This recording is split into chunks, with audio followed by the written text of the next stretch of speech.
Hello, my gentle and modern apes. This was not supposed to be the next video to arrive on your playlist from me, your timeline, I guess you would say, from me. I'm working up to a rather large video that deals with a lot of creationist claims from Standing for Truth and the rest of the Brain Trust, and I was hoping that that was going to be my next video, but it's not, and the reason is because they have released a new video that I thought deserved some addressing. I thought maybe we could look at it together, see what it says, because, as it turns out, it is a video on Australopithecus sediba and Homo habilis. Given that one of my most recent videos is a video titled Creationists Still Don't Understand Mosaic Hominin Fossils, and it ended with quite a few questions for Standing and the rest of the gang, and indeed all creationists who consider themselves savvy with the paleo experts, I kind of thought that maybe this video was going to be the one that finally answered those questions. I thought it was going to be Standing in the gang, taking a stab at it, trying to come up with the criteria that can be used to separate apes from humans, and indeed reasons why they think that Homo habilis and Australopithecus sediba are not valid taxa, as well as maybe some bits on Homo floresiensis in there that were also covered in that video. Of course, that's a different video. The Homo floresiensis thing is a different video entirely. Maybe we'll touch on it if we have time. I'm not sure that we will. Anyways, this is entirely freeform. I've got no script to work off of. I figured we would just kind of watch the video together and react to it, almost like a reactionary would. This isn't normally how I like to run the channel. I prefer more well-sourced kind of presentations, if you will, but I think that there's merit to these kinds of conversations as well, because they aren't scripted and the reactions are genuine. Now I want to let you know that I've seen some of this video already. I put it on while I was walking. I'm taking a break from my running these days because I've got terrible shin splints. One might call that bipedality thing of ours a slightly bad design in some aspects, maybe. But I started listening to it and I was like, this is gonna need a stream response, because it is. I'm gonna let you listen and I'm gonna let you decide what you think. My patience grows thinner and thinner every time the Brain Trust puts out a video, and it has nothing to do with the attitude that they use, although the attitude is somewhat juvenile. It has everything to do with the information being presented and how it's being presented, that is to say, with no transparency and quite frequently a lot of repetition. So this video is probably going to be edited a little bit here and there, just in case I get rambly, for the sake of brevity and things like that. But for the most part, this is going to be pretty stream of consciousness as we watch this together, and it might get a little mean. I know I hate to say that. I try to consider myself a benefit of the doubt type person, but it gets a little frustrating when you present like a rather clear line of questions for the opposite party to answer, and then they make a 49-minute video that essentially answers none of it. So that's kind of where I'm coming from. Obviously, before we begin, feel free to like, comment, and subscribe. Feed the algorithm, helps me make videos for you, the usual spiel. I also want everyone to know that my last video had a new intro, and that intro is for science-based topics. We will still be using the Busting Creationism intro for busting creationism topics. And I'm hoping to kind of transition into more science-based topics than busting creationism. If you prefer the creationism stuff, please let me know in the comments. By transition, I don't mean like entirely or anything. I'm just hoping to go for a more 50-50 or even like a 60-40 in favor of regular science stuff. But let me know, because you guys are the audience. You're the ones that I make these videos for, as well as myself, because I like to hear myself talk. I know, how could I with a voice like this? But I do enjoy blathering on about this, especially because my family members are sick and tired of listening to me go on and on about, wax poetically I would say, about primates. So yes, let us begin.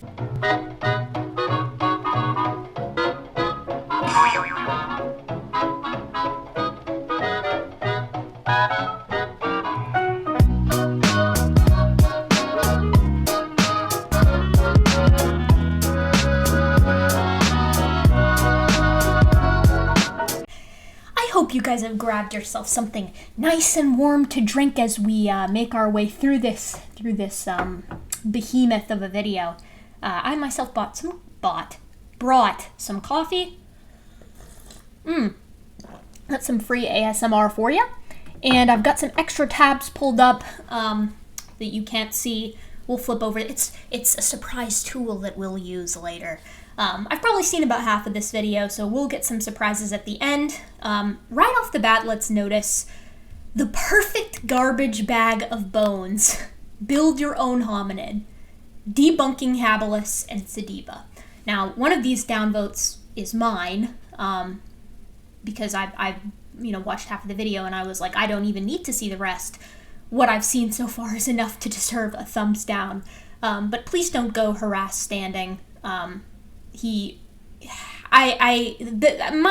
and Standing are in a bit of a weird place right now. He sent me some emails that are rather kind, that are kind of like, hey, I'm sorry, if I've been aggressive or whatever in the comments. But I can't bring myself to respond to them until I get my video out, because I'm a big ol' softie.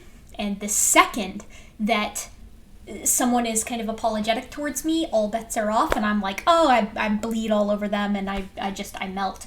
And I don't want to go easy on Standing on my next video, which is why I haven't responded, because again, if I sit down and take the time, I'm gonna melt. So no can do. Sorry, Standing. If you see this, you'll probably receive a response from me after this Saturday, which is when I'm hoping to get my own behemoth of a video out. But as it turns out, when you've got guests for videos, editing those as well as the video itself can take a little bit of time. And as you guys know, I like to be thorough. So before we begin, let's make some predictions. Now, spoiler alert, some of these predictions are ones that I kind of made in my head before listening to the video, but have already confirmed or denied. There's twists in the video. But I kind of want to outline what my thought process was and still is, because you never know. Maybe in the second half of the video, they will, in fact, cover some new material. So prediction number 1. If you hear scratching, it's dogs at the door. Prediction number 1. Most of the arguments are going to come from contested bones.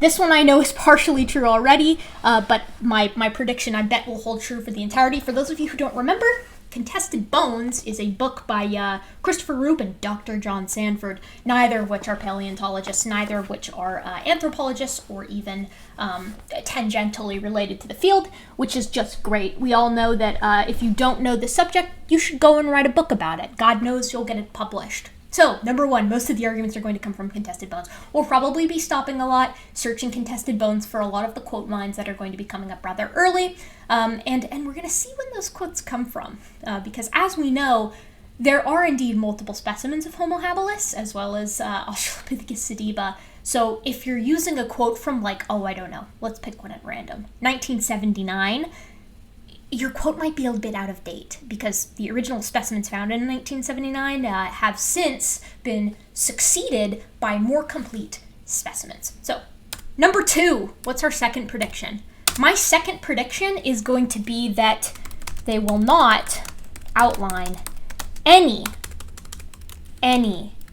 characteristics that separate humans from the rest of the apes.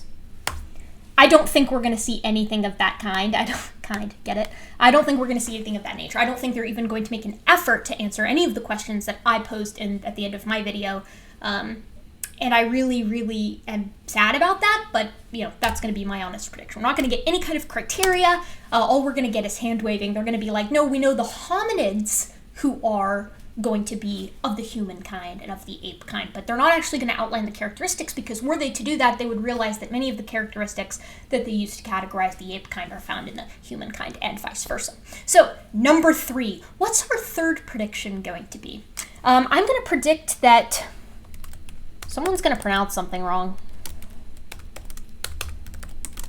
I know that's kind of mean, but believe it or not, it's pretty good form to understand the topic that that you're going into, and that includes knowing how to pronounce some things. Now, I know Standing's probably going to get them right, but there are guests in this show, so we're going to see if all of them can kind of get prove themselves to be at least knowledgeable enough in the subject to pronounce some of the names.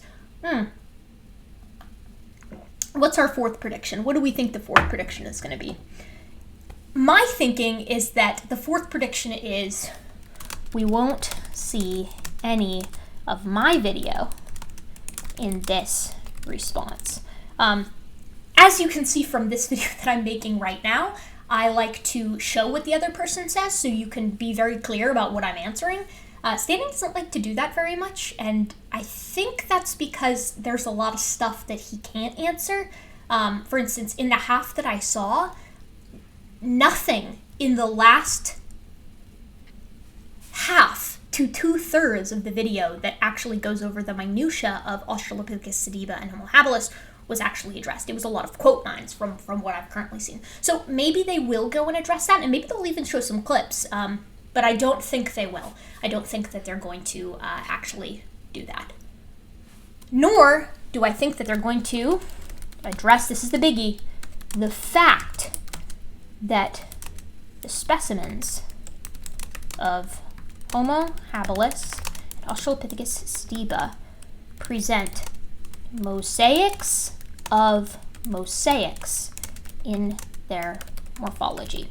So what do I mean when I say that? Well, you can watch my previous video and get a more in-depth idea, but essentially what I'm saying is that the finds that we see in Australopithecus sediba and in Homo habilis represent mixes of, quote, ape and, quote, human characteristics, that is to say more basal and more derived, in each structure of each, like, system, skeletal system. So what I mean by that is, like, if we were looking at the skull, the mandible, which is a single piece, right, and is found in a single piece in Australopithecus sediba and Homo habilis, would present perhaps the body of the mandible being very basal, but maybe the ramus being very derived. Or like in particular teeth, for instance, we might have the shape of the molar or the size of the molar being very basal, but the cusp pattern being very derived.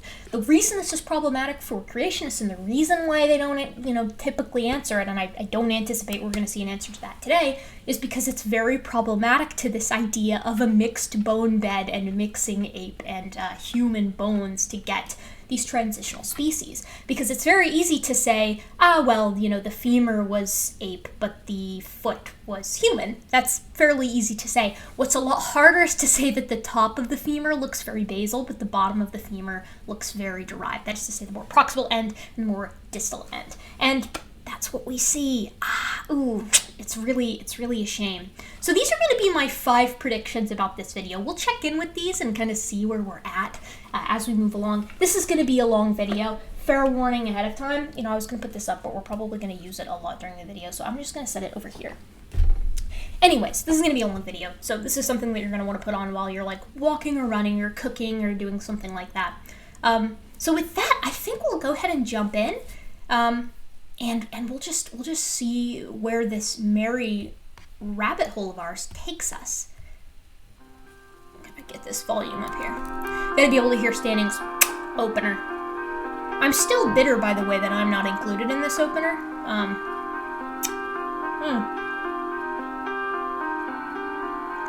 But maybe someday. We'll probably get some ads too. There also is a part in the beginning of this that I'm gonna have to mute for copyright reasons. They play Another One Bites the Dust, which I don't know. I would imagine they got demonetized for that, but I'm not willing to be demonetized. So we'll probably go ahead and mute that right. Wait, hold on, it's coming. Oh, the suspense is killing me. For all those who appreciate the work that we're doing here on Standing for Truth, hit that subscribe button. Because we are just getting started. They're just getting started. Nope, we're muting that.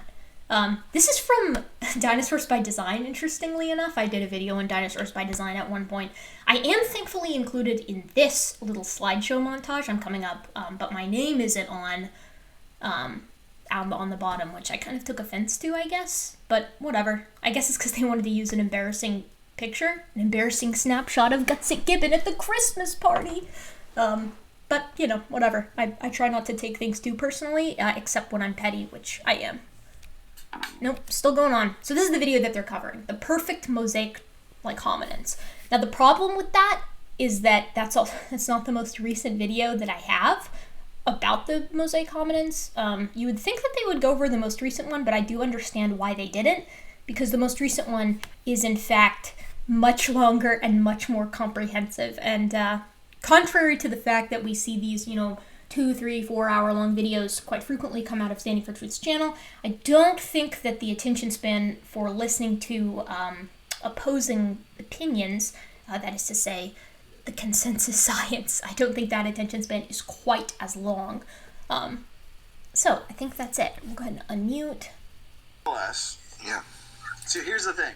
You've got habilis and sediba for the most part in Artie. Okay, the highly fragmented, laughable, so-called transitionals that they look to because they got nothing else. Let's up this volume a little bit.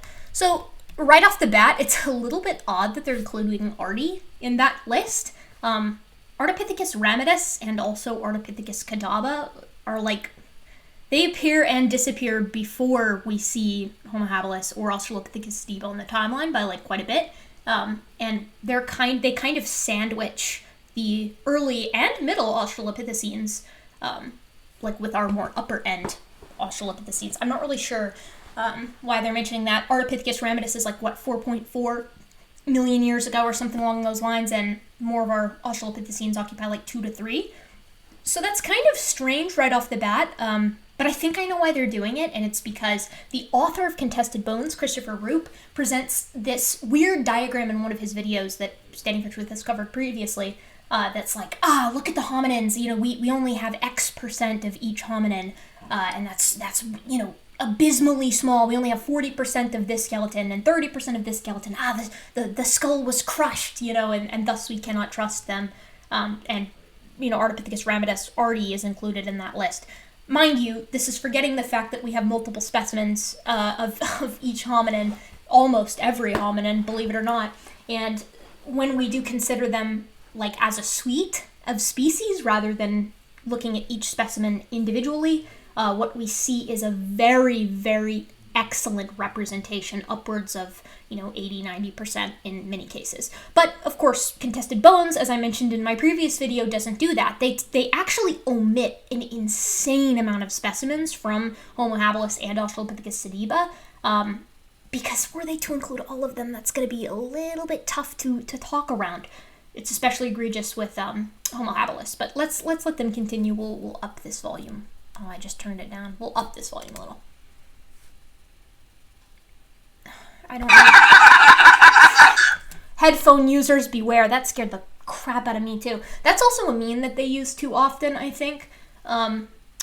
Funny memes are one of those things that you kind of want to pepper in, like you're making a craft soup or stew, rather than just kind of hork into your video in every place that you can fit it. So right away we're already looking at Contested Bones. We actually didn't cover that previous quote mine, so let's find that. Let's look at that really fast. Okay, so this is our first one. Many other experts in the field have raised similar criticisms. Habilis is simply too fragmentary to accurately define, a morass of specimens that unrealistically broadened the Homo genus.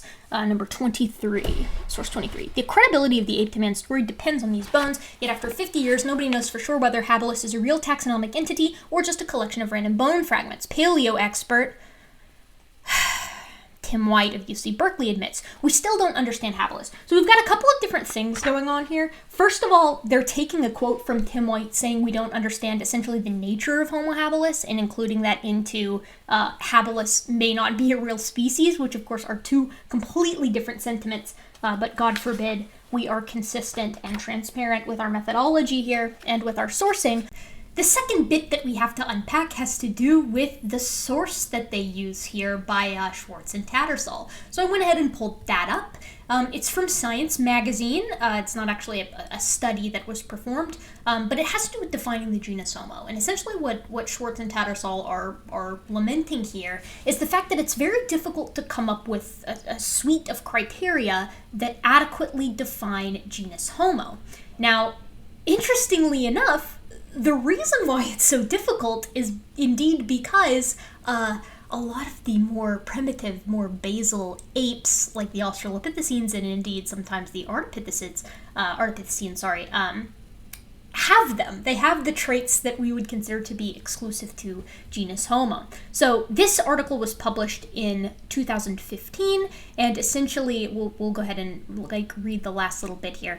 The fact that detail has often been overshadowed by generalization in the study of the hominin fossil record is a product of paleoanthropology's unique history, but tradition alone cannot justify maintaining the status quo. Perhaps it is time to forget the parochial habit and begin approaching the hominid systematics as students of other organisms do, especially in undertaking the broader and morphologically more detailed comparisons that have been customary, and in revisiting morphological criteria for species recognition. If we want to be objective, we shall almost certainly have to scrap the iconic list of names in which hominin fossil specimens have historically been trapped and start from the beginning by hypothesizing morphs, building testable theories of relatedness, and rethinking genera and species, in contrast to Mayer's austere linearity, that we might find the human evolution we may find that human evolution rivaled that of other mammals in its evolutionary experimentation and luxuriant diversity. So basically what they're saying is, we're too linear with this. We've essentially drawn this March of Progress style succession with the Miocene apes that leads into some of our hominins of the more modern time periods, and are creating this unique way of categorizing the species because of our human narcissism, right? Like that we've got this idea that everything is going towards humanity, that is the pinnacle.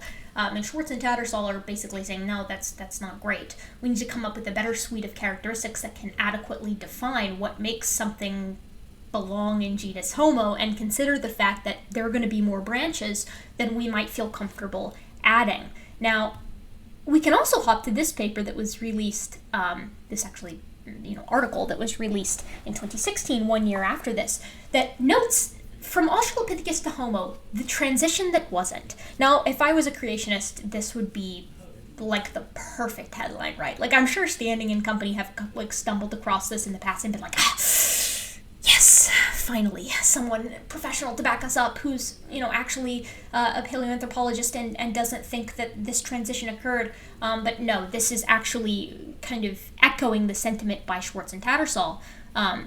However, the problem is recast in terms of lineages rather than taxa per se. The adaptive criterion becomes the problem of subjectively privileging key characteristics from what is typically a stepwise pattern of acquisition of novel characteristics beginning in the basal representatives of a clade. This is the pattern inferred for species usually included in early Homo, including Homo erectus, which has often been cast in the role as earliest human-like hominin. A fresh look at brain size, hand morphology, and earliest technology suggests that a number of key Homo attributes may already be present in generalized species of Australopithecus, and that adaptive distinctions in Homo are simply amplifications or extensions of ancient hominin trends. So, essentially, what Standing and company have done in the first quote, the first slide, is taken a concept and completely spun it into something that it isn't. They're saying that Homo, the characterization of early Homo, shouldn't exist because it isn't supported by the fossil record.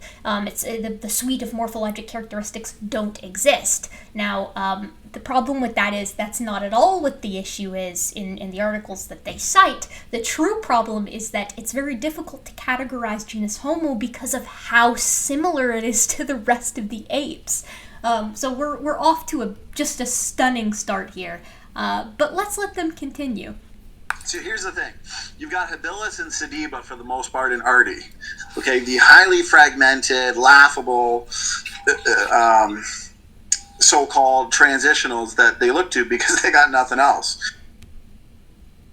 Yeah, a shame. I already showed you guys this part. But I wanted to point out just how... Okay, so here's another thing that I want you guys to notice. The way that they're presenting these slides makes it very difficult to parse out what is a quote from Contested Bones, that is to say, what is a quote from Roop and Sanford, the authors of this book, neither of which are paleontologists or paleoanthropologists, and what is a quote that has been used in this book and then is being presented on the slideshow. So for instance, this right here is just from contested bones. This is two people who are creationists, who are not, like, relevant in the field or even learned in the field, as we'll understand when we go through this book and its minutia. And they're quoting them as an authority. Let that sink in. The bones used to first identify habilis, and later most of the other recovered bones were found in a mixed bone bed containing thousands of unarticulated, broken, and loose bones belonging to a wide variety of creatures including catfish, pigs, tortoises, apes, monkeys, and humans. The isolated bones were found randomly scattered across the excavated area and were jumbled together. Not even partially complete Homo habilis skeleton has ever been found. Interestingly enough, you'll find in my video, my appearance in a video that Godless Engineer has done recently, this quote is also used by Genesis Apologetics. These guys are passing around quote lines from a book by two people who aren't anthropologists or paleontologists as if it is some kind of authority. Interestingly enough, no, they didn't actually find human and ape bones mixed. They're referring to Homo habilis here. They're taking the premise and circularly using it in justification for the premise. That's what's so bonkers here. Now, this mixed bone bed is indeed separated by strata, and if you go down or if you go up, you'll probably find different hominins. That's why Olduvai Gorge, which is a place that I've actually been to in real life, is such an excellent site. It's very conducive to fossilization and has been for millions of years. Now, this is interesting as well because Homo habilis isn't only found in Olduvai Gorge, but that's all contested bones we'll talk about. It's absolutely crazy. But we're emitted in 53 seconds in, and we've not really covered all that much. So I'll stop briefly to tell you where quotes are from, and we'll continue. For example here, so I'm going to link in the description box. So there's an entire series on YouTube. Highly recommended. It goes through all the different hominins, goes through all the different chapters in contested bones. Matt, you and I... Yeah, here's another one. In light of this wealth of evidence that humans coexisted with bones called habilis, why didn't the Leakeys attribute those stone tools and living sites to Homo sapiens / erectus? This is because they're not found in the same layer. Now, you have to overturn radiometric dating before you can actually accuse the paleoanthropologists of misrepresenting their find, because they are working under the correct impression that radiometric dating does indeed work. We'll also be going over some, shots fired at radiometric dating in our next video, because Standing is literally using 15-year-old arguments that have been debunked for quite some time. And I hate that phrase, debunked. But interestingly enough, they were actually put forward by the RATE team, which was made up of creationists who eventually admitted that they couldn't solve the heat problem. So we're continuing on with this kind of crockery. Now, I realize that I'm going to kind of skip around a little bit here, just so that we can cover everything without having to listen to Standing and them wax poetically and read quotes. This right here is another quote directly from Contested Bones. Habilis was erected as a taxon with almost no evidence, as one paleo expert put it. Keep in mind, you can always tell it's from Contested Bones if the phrase paleo expert is used. That's used nowhere else. On the basis of materials so scanty and incomplete. This is from 16. So let's see where 16 is. 16 is on Homo habilis in Issues of Current Anthropology from 1966. So we've found a couple more specimens since then, but this right here is literally from 1966. It's by Tobias and by Leakey, not by Leakey, Bielicki, from Current Anthropology, 1966. You can check that out for yourself. So yes, they continue to talk about that and complain that there are monkey bones accidentally included with some of the original bones from OH7. Interesting that they accidentally confused the phalanges of what is supposed to be human bones with those of a monkey. Almost like they're hard to distinguish from one another. But let's continue here. Let's see, they're just reading that, they're just reading it. Here we go. Virtually all the bones attributed to habilis were found in isolated bones or bone fragments. None of the bones were found physically connected to other bones. This means that paleo experts cannot reliably reconstruct even a partial Homo habilis skeleton. Even skull reconstructions are highly questionable. Why would they be highly questionable? The skull is a single entity. It's one big block of bone, right? Hold on, I'm trying to grab it and I'm accidentally pulling the metal off. It's one big block of bone. Why would you question the reconstruction of a skull? It can only be reconstructed, really, in a single way. And again, as I've mentioned before, we do have multiple specimens of Homo habilis in skull form. Not only that, but we also have habilis skull. We also have representations of what may be Homo habilis and Homo rudolfensis and Homo gautengensis. So, some of these are doubles, of course, but, we do have this representation is quite good.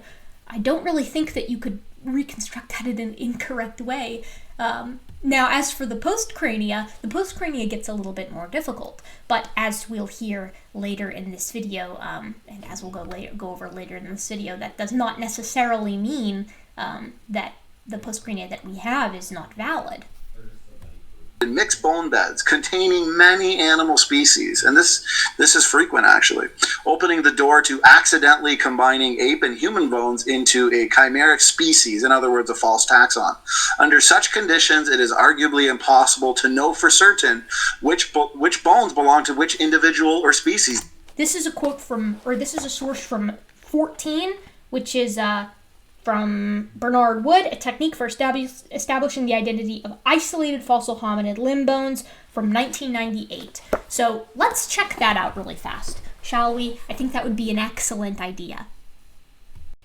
You guys are going to be absolutely gobsmacked to know that this paper does the opposite of what Standing and the rest of them need it to do.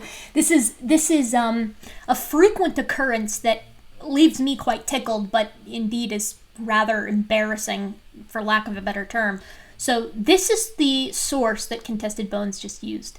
A technique for establishing the identity of isolated fossil hominin limb bones. So keep in mind here, what they were using it for was to say, under such conditions, it is arguably impossible to know for certain which bones belong to which individual or species. And what they're citing here is literally a technique paper, a technical paper detailing a method for establishing the identity of individuals and species. So let's go ahead and appreciate the abstract. Associated skeletons, which are specimens preserving more than one body part from the same individual, are especially important for taxonomic and functional analysis. This study concentrates on the subset of associated skeletons which preserve the reciprocal surfaces of a joint. So, of course, this would make sense, right? Because if you have an individual, the odds of their joints fitting perfectly together, if they are from two separate species, are not high. Or indeed for two separate individuals. If myself and my fiance died and you tried to, fit my humerus with his radius and ulna, it probably wouldn't work because we are different sizes. It uses laser scanning to explore whether the shapes of the reciprocal surfaces of a joint of an individual are significantly more congruent than the surfaces of randomly matched pairings taken from the same species. So this study, I kid you not, is the study that would do the opposite of what Contested Bones, that does do the opposite of what Contested Bones needs it to say. This is a technique for parsing out when we have two reciprocal surfaces of a joint of a humerus found here and 10 feet down the way match or not. And they do so using laser scanning, which is really cool. Laser scanning, again, was used to capture the distal articular surface of the left tibia of OH35 and the trochlear articular surface of the talus of OH8, both from bed 1, Olduvai Gorge, Tanzania. The degree of congruency between those articular surfaces was tested against the congruency of the talocrural joint of AL288-1, a specimen of Australopithecus afarensis, and the congruency of both associated and randomly matched talocrural joints of modern humans, chimpanzees, and gorillas. The results suggest that OH35 and OH8 do not come from the same individual, and many do not come from the same species. May not come from the same species. Although this analysis leaves open the taxonomic affinity of OH35, it demonstrates the potential of laser scanning for capturing 3D data in paleoanthropology. It also demonstrates the potential for using the relative congruency of reciprocal joint surfaces as a test of the likelihood that isolated limb bones are components of a single individual. You can't make this stuff up, people. You really can't. I cannot express to you how delighted I was to find out that the paper that Contested Bones and Standing for Truth cites roasts the hell out of them. But it actually gets better, because what you'll hear from Standing for Truth quite frequently is that we find, specimens of Homo habilis in mixed bone beds with specimens of Homo erectus, later hominins, and that how silly is it of paleoanthropologists to attribute stone tools or perhaps shelter markings to Homo habilis when we find, more derived species of ape, that is to say Homo erectus, in the same bone bed. But fortunately, this paper details where we find each specimen and which bed we find it in, allowing the user rather to definitively see whether or not they were found in mixed bone beds or found in indeed very separate beds and very separate strata. And what do we find? Sapiens are separated from Homo habilis. Homo habilis is separated from Homo erectus, and indeed both are separated, like Homo sapiens and Homo erectus are separated from one another as well. This is, I couldn't ask for a better paper for demonstrating my point. In fact, I'll be using this paper in the future when Standing and the rest of the gang are like, how can you prove that two bones found 10 feet away from each other are from the same individual? Using laser scanning, actually, of the joint surfaces. Let's appreciate, too, the end of this paper. We'll go ahead and read the conclusion. Look at this. We've got some excellent diagrams showing kind of the 3D imagery of paleo scanning. I can't believe this. Absolutely delightful for me, but not so much for them. Got some nice data that shows us how we can, square up. Conclusion. The paper presents a protocol for the use of laser scanning for recording the contours of the reciprocal surfaces of bones which take part in the talocrural articulation of hominoids. The contours were sampled using antero-posterior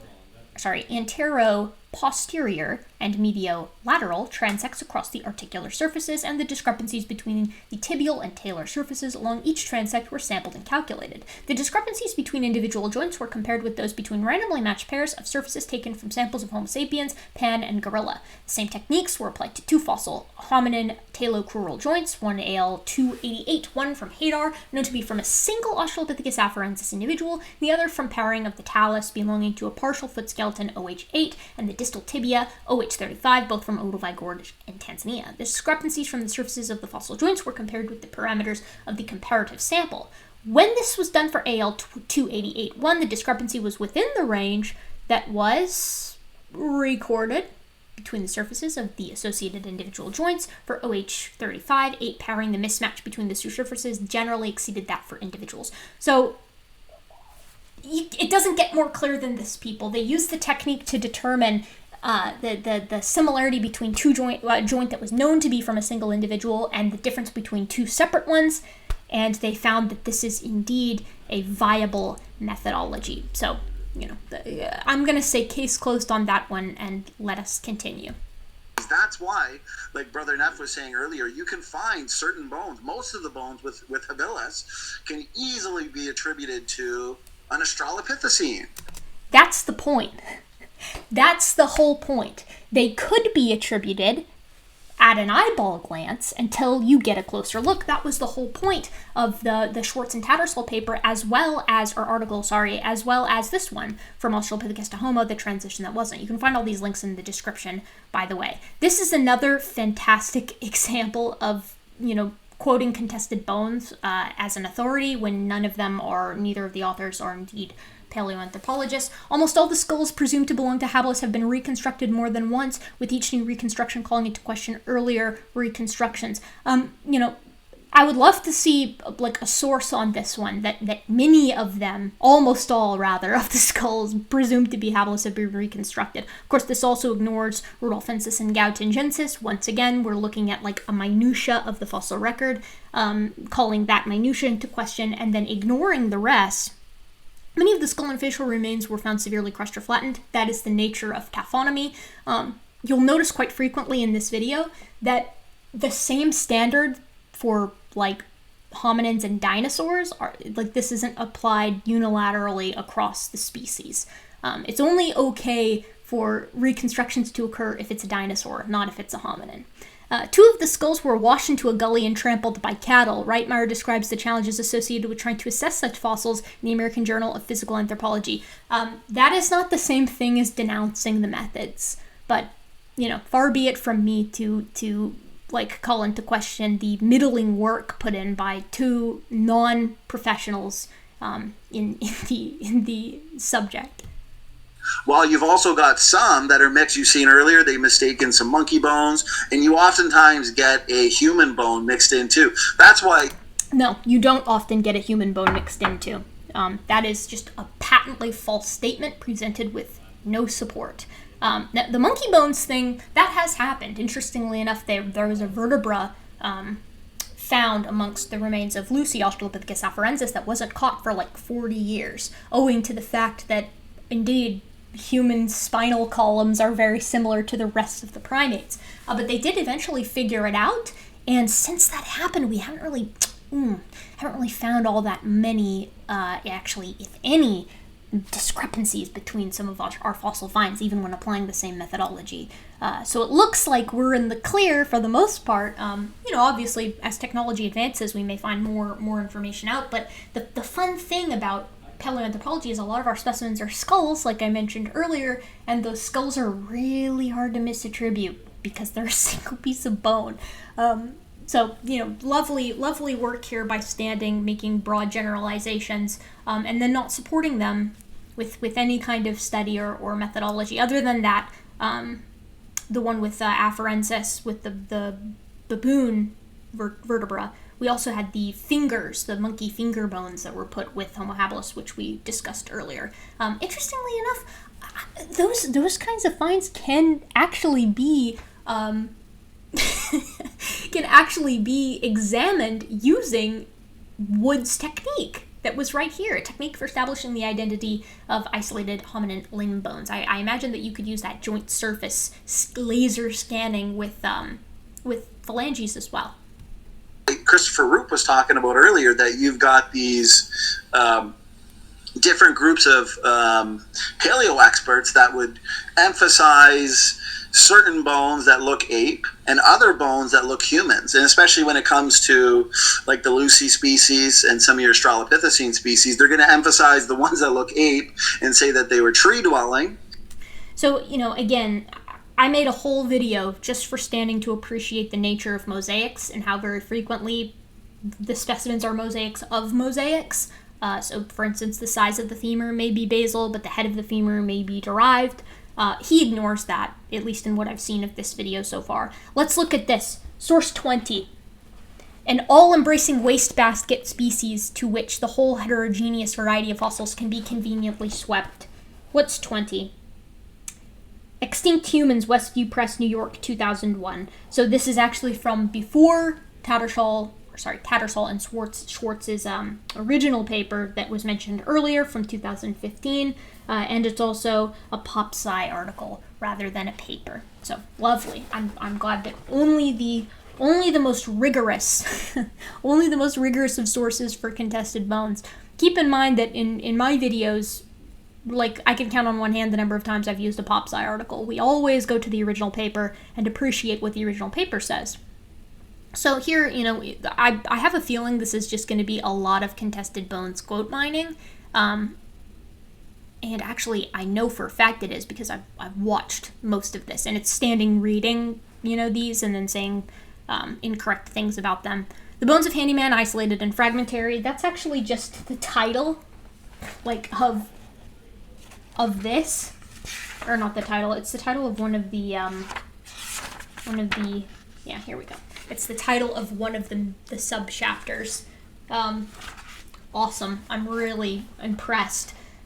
The first bones attributed to Homo habilis are catalogued as specimen OH7. It is the defining specimen of the species. It is shown to be on the cover of this book. Mary Leakey and her son Jonathan found the bones in 1960. OH7 specimens consist of teeth, lower broken jawbone with 13 teeth in place, isolated molar.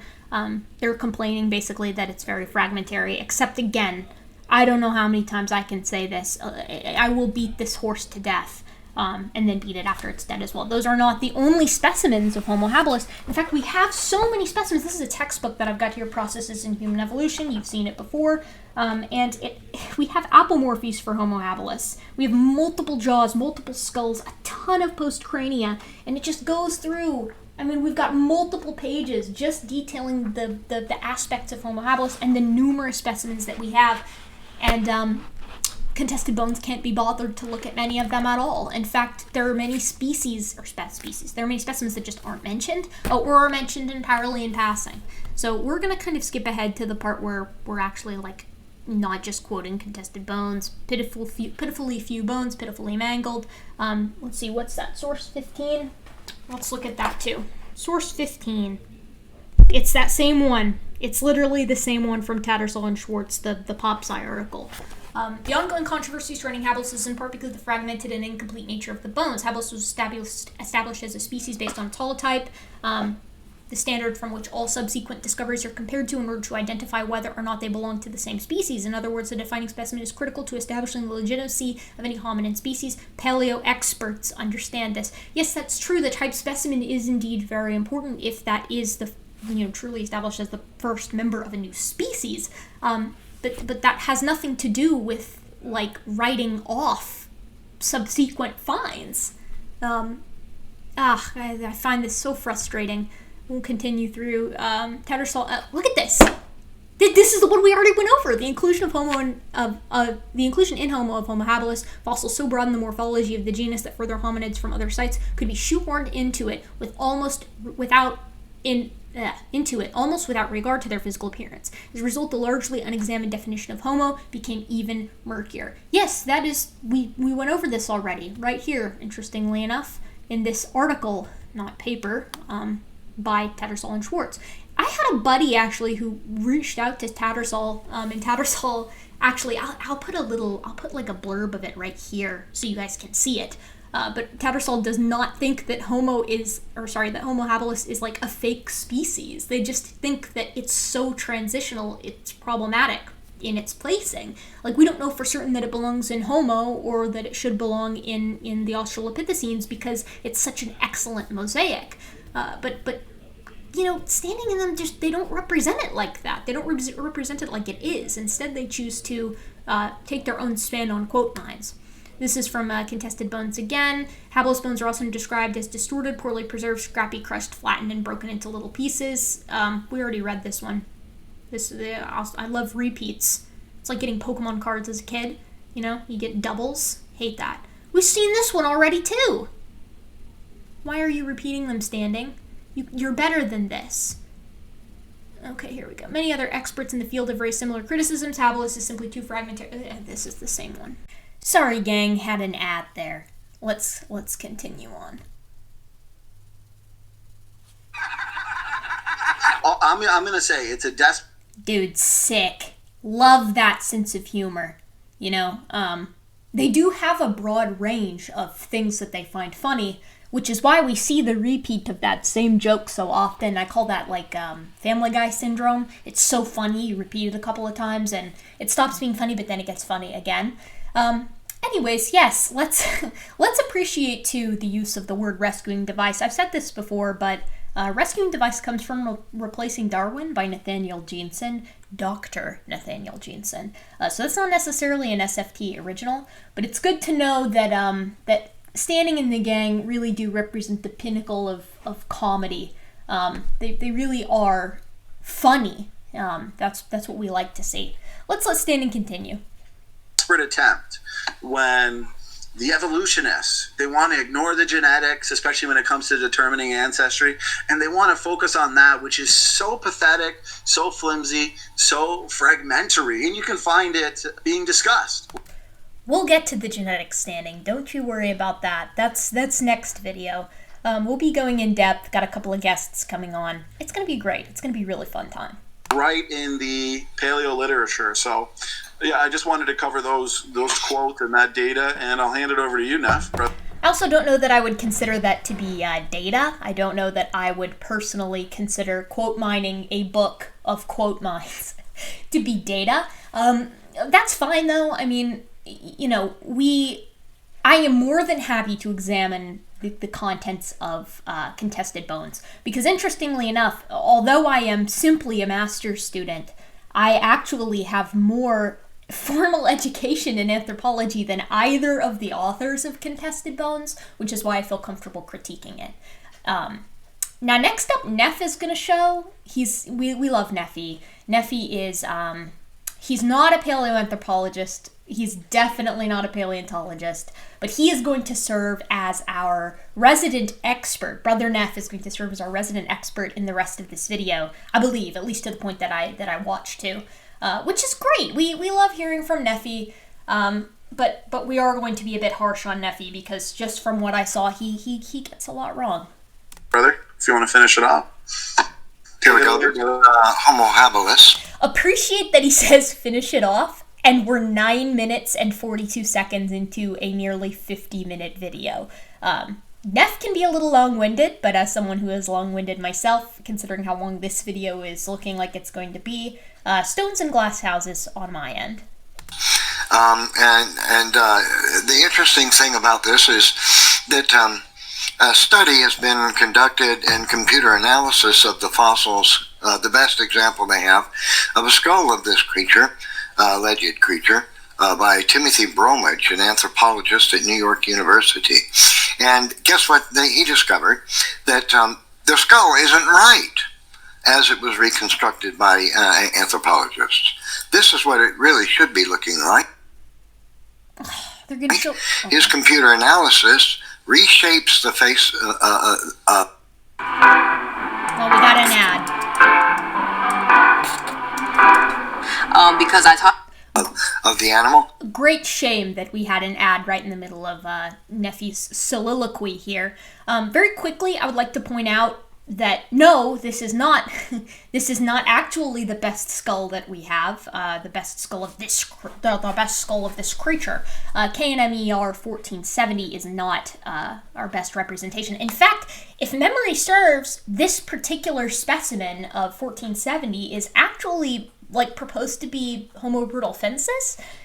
So that lends credence to the idea that over the course of this video, Standing and the gang are going to be lumping the three proposed subspecies, or I guess two proposed alternative species, along with Homo habilis, to all be Homo habilis. So, normally some paleoanthropologists would consider the specimens of Homo habilis to be splittable into Homo habilis, Homo brutalfensis, and Homo gautengensis. But it looks like Standing and the gang are taking the opinion that they are all Homo habilis. I'm being very generous there. I don't actually think Neff knows that this is Homo brutalfensis. I think he's just kind of comfortable proposing that it's Homo habilis. I don't think he actually has a reason for that, but whatever. We're cool with that. We're going to go on. But remember, this is not the best, nor is it the only skull that we have. That is something that Neffy is kind of proposing without any preponderance of evidence, which there isn't any, so it's no wonder that he kind of had to extrapolate that. In addition to that, please appreciate that we are looking once again at a POPSCI article and not the original paper. Now, I've got this POPSCI article pulled up, and we're actually going to go on a little rabbit hole stroll because this is a very interesting one. This particular work by Timothy Bromwich, it has an interesting termination just a year after this was published. So we'll let Neffy go ahead and explain it. I'll summarize it, and then we will dissect the claim itself. So that it protrudes far more than the way that it was reconstructed initially. Now, if Bromwich is right, and the indications are that he is going to be right, then this would place Homo habilis within, make it an Australopithecine. Let's go to our predictions page really quickly, because Neff has officially checked off someone is going to pronounce something wrong with the incredible Australopithecus. Normally I don't like to pick on people for their pronunciation of hominin names because they can be very difficult, but that one right there, I can't help but pick on him a little bit because that is really bad. And I happen to know, because I've watched past this point, that's why I told you these predictions are they're a little bit cheating.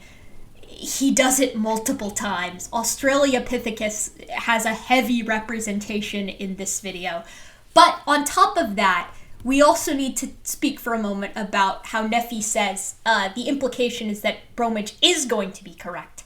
That's very interesting, and we're going to see why. Keep that in the back of your mind. That's a surprise tool that we're going to use later. In other words, there is no such thing as Homo habilis, as Standing for Truth pointed out. It's a made-up taxonomy. It's completely fabricated. There probably is no such thing as Homo habilis. Here's some problems, 19 problems with the idea of Homo habilis. Oh, Nephi, we will go through these 19 problems, but first let's dig into that paper, that work by Timothy Bromage. So I pulled up over here, we've got our lovely article by NBCnews.com, a critically acclaimed journal, NBCnews.com, where they essentially talk about the work that Timothy Bromage has done. This is from 2007, specifically March 30th, 2007, at 2:05 p.m. Eastern Standard Time, for anybody wondering. Keep that date in mind as well. Now, essentially what they showed is that what Timothy Bromage's work essentially was proposing, rather, is that Homo habilis is more prognathic than previously thought. And because he is proposing that Homo habilis is more prognathic, he is using kind of facial skeleton dimension typical equations, right, to guesstimate what the brain case should look like if he is indeed correct. And what that basically did is it resulted in a more prognathic Homo habilis that also has a smaller brain case size than previously suggested by Richard Leakey. And I'm going to show you here where he says that. I think it went from 700 something to 500 something based off of his work. Yes, so originally it was proposed to be 752 cc's, and Bromage put it at about 526, which is very close to the range of Australopithecines, the Australopithecines.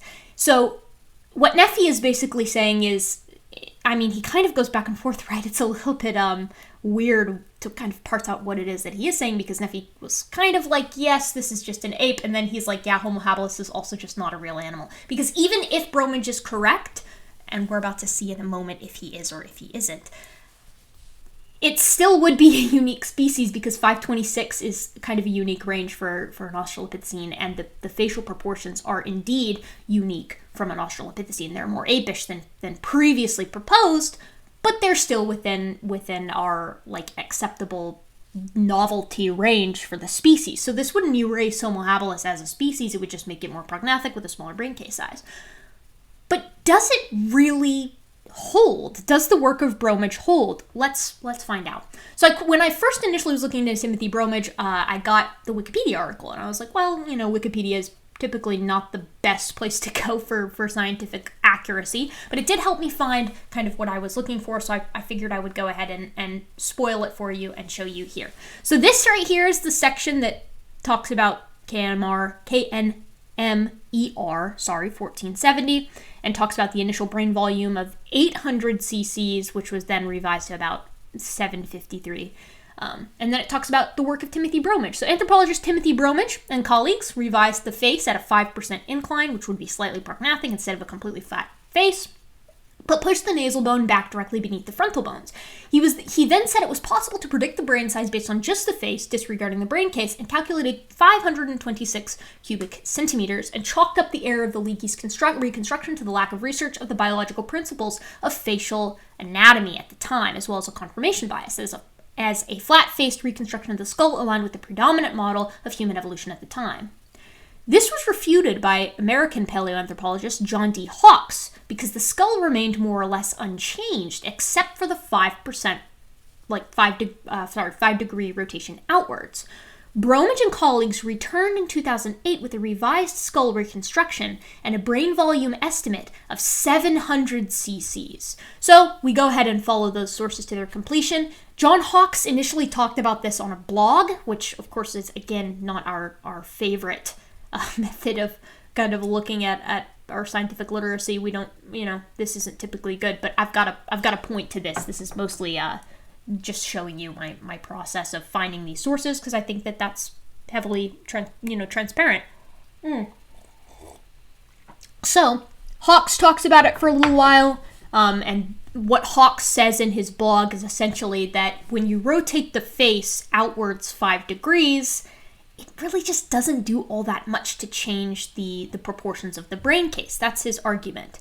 And I suppose this must have gotten back to Bromage, because Bromage came out with a legitimate study in 2008, so 1 year after this original article. And the reason, of course, to clarify why I'm showing this blog post is because it doesn't look like Hawks actually did a comments paper on it. Likely there was some personal correspondence going on, and this is just what we have representative of that private correspondence. That's a bit of speculation, but what we do have is the final paper, the last say by Bromage, on the subject. So let's read the abstract of Craniofacial Architectural Constraints and their importance for reconstructing early Homo skull KNM ER 1470. So again, that's the same one that we talked about here, the one that Neff linked the POPSCI article for. So, objective. Our objective is to exploit the architectural constraint for an analysis and interpretation of the craniofacial form, which we apply here to the reconstruction of the early Homo cranium, KNM ER 1470. We are motivated to perform this study because the absence of biological crania in our preconceptions are likely to govern our concept of craniofacial form. So the study design is we reassembled the fragmented parts, left, right halves of the clavaria and the face, according to the mammalian craniofacial architectural constraints described by Donald H. Enlow and colleagues. And here, of course, is the most important bit. Results. When evaluated on a biological premise, KNM-ER facial prognathism, KNM-ER 1470 is found to have a more prognathic midface than commonly appreciated. The relationship between facial prognathism and cranial capacity also provides an estimate downward for the specimen from 752 cc's to 700. Conclusion. Awareness of our preconception is critical to the performance of relatively unbiased research in fields characterized by interpretations of morphology. When perceptual bias is relatively minimized, applied here as an architectural constrained version of KNM ER 1470 craniofacial skeleton, we are able to provide the scientific community with a more tractable gestalt perspective of form. So essentially, Bromage kept the mid-face, he kept the prognathic face, and he was like, yes, but it does indeed look like 523 is very low, and he actually ended up with a much larger brain case that is indeed well outside of the Australopithecine range and well within the range of accepted other members of Homo habilis, Homo rudolfensis, and Homo gautogensis. So this is why this is important, because Neff is using supremely outdated POPSCI articles instead of up-to-date literature. Guys, this isn't that hard. I found this in about 5 minutes. Now, what this worries me about, essentially, is that we're not dealing with good faith acting. Now, Neff, I kind of expect this of. Neff has been on the scene for a while. He's not very keen to change his mind. And he's certainly not knowledgeable on the subject, as we will see later. But you would hope that Standing would kind of be like, hey, why are you using a POPSCI article? Maybe let's go to the original paper. And upon doing that, they perhaps would have stumbled upon the updated work of Timothy Bromage and figured out that we are indeed dealing with something that is more prognathic, but has a crazy brain case size. The reason this is important is because brain case size is part of what negates the early members of Homo from being late members of Australopithecus, right? That brain case size is what is heavily moving them towards higher cognition. Now, there isn't necessarily a link there, but in morphology, that's kind of part of the categorization. Big brain is more likely to land something in Homo. That's the long and short of it. So since we ended up with a big brain here, this is more likely to be support for that specimen of 1470 being in genus Homo rather than the Australopithecines, as Neff and company were saying. So let's look at some of our Homo habilis problems that Neff is going to mention here. The specimens attributed to habilis vary wildly, including the different measurements of the bone samples, which make it very difficult to describe the accepted characteristics of the species. Because of this, evolutionists tend to describe the specimens as generally accepted to belong to this taxa. Or tend to describe the specimens that are generally accepted to belong to this taxa.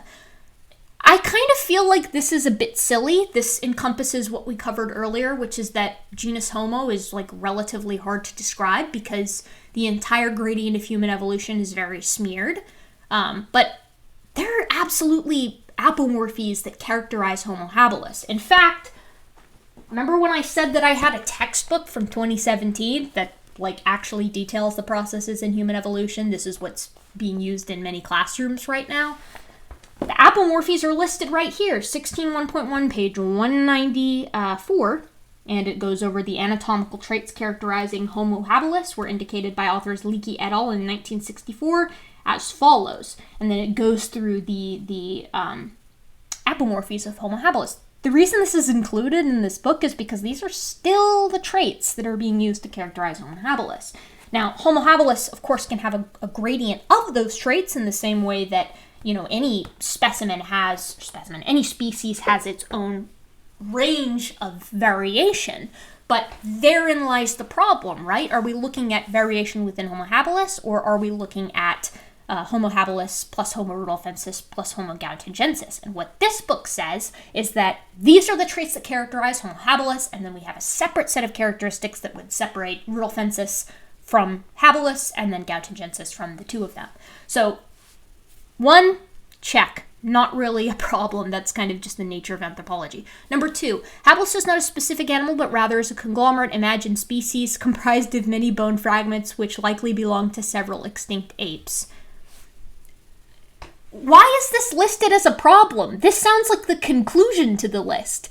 No, also, this is not the case. We have many specimens of Homo habilis and Australopithecus sediba, by the way, that show us that we've got like rough articulation, or in some cases full articulation.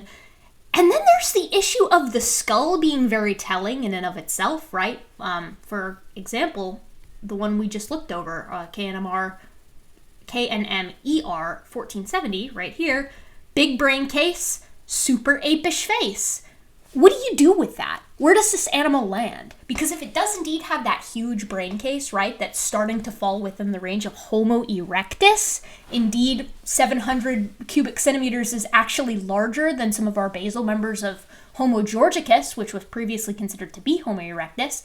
So what do you do with this? Where does this animal fit? This is hugely problematic in and of itself. This very specimen, the one that Neffy showed us, is problematic to what he has just said here, because let's say, for example, all we have of Homo habilis is just the skulls. It's not. Keep in mind, we've got plenty of postcrania, but let's say that all we have is just the skulls. The skulls can't be a conglomerate in and of themselves. They're skulls, right? And they, in and of themselves, represent an animal that is firmly transitional between the Australopithecines and mid to late genus Homo. Also, there's nothing to back up this idea that we've got, like, a bunch of bone fragments which likely belong to several extinct apes. There's no support for that. This is just a statement. And I find it so frustrating if I seem, as Standing would like to say, very triggered. It's because, like, I spend all day reading about extinct hominids and extant apes. And other primates, of course, too. But this is just, like, an empty assertion. Alright, so number 3, the type specimen for Homo habilis consists of nearly complete left parietal bone, a fragmented right parietal, and most of the mandible, and an upper molar and 21 hand bones. What does this mean? Yes, the type specimen is extremely fragmented. It's not the only specimen. Why is this listed as a problem?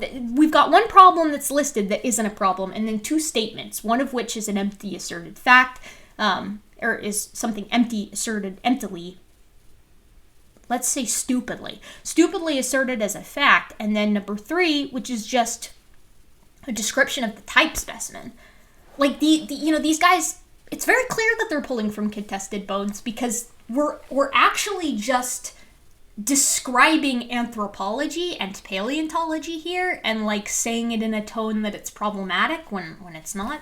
This would be like saying, okay, we find the original Tyrannosaurus Rex skull, right? And it's like half complete and it's pretty crushed, and we're like, damn, this is a really cool specimen, but it's really a shame that all we have is this fragmented skull.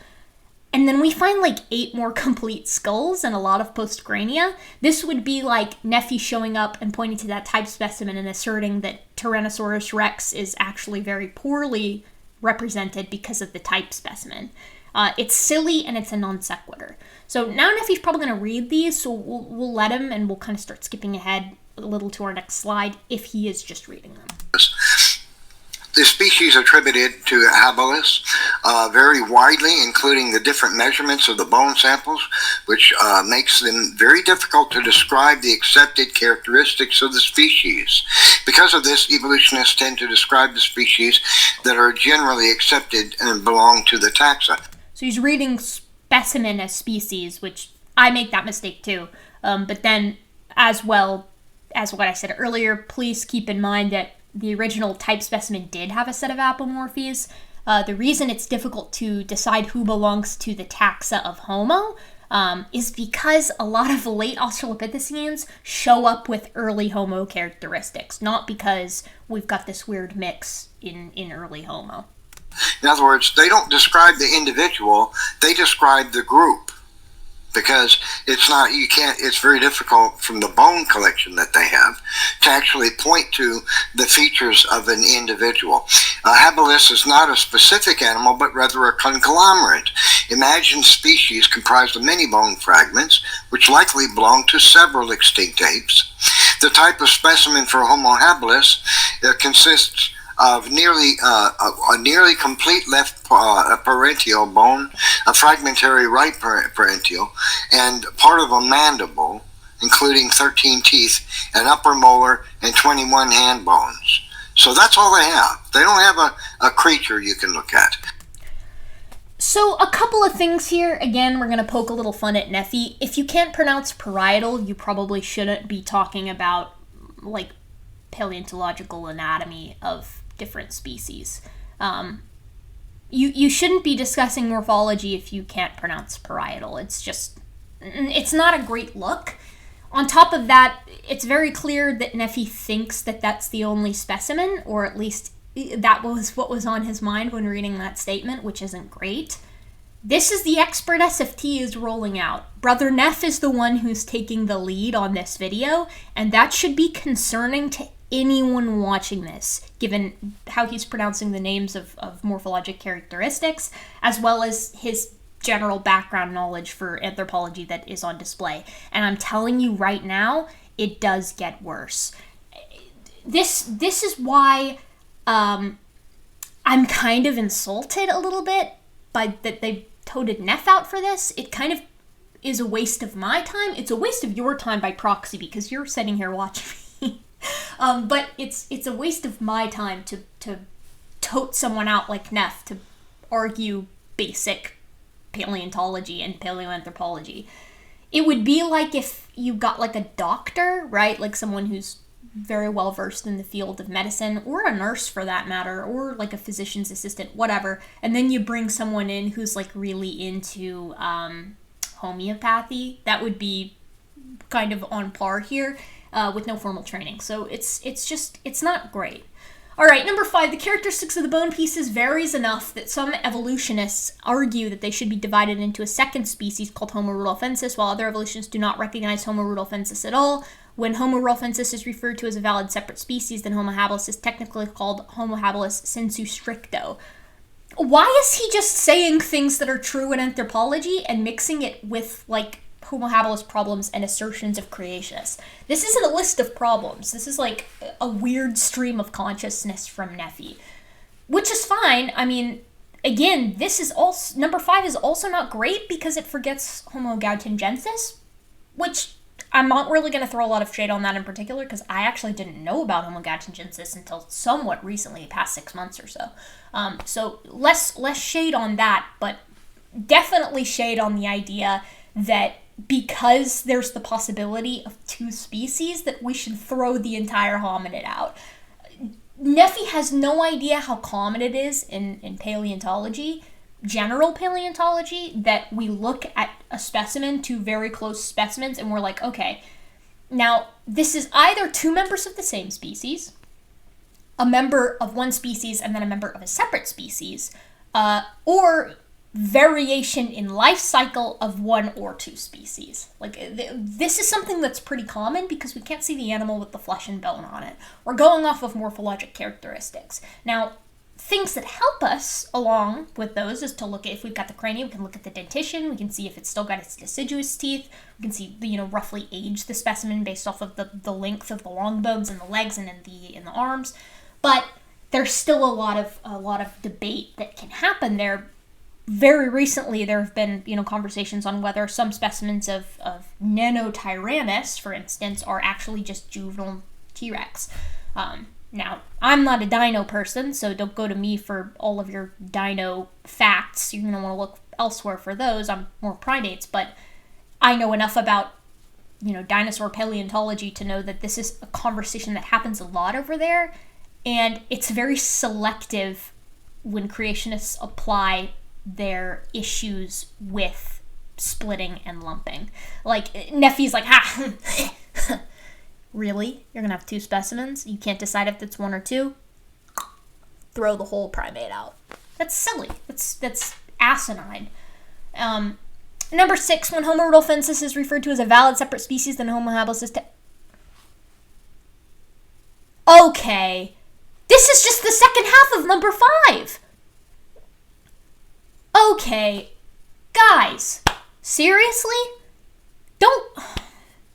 Okay, this is very frustrating. You guys, I hope you can tell how frustrated I am by this entire video. I'm putting a too long didn't watch at the beginning because I'm definitely rambling.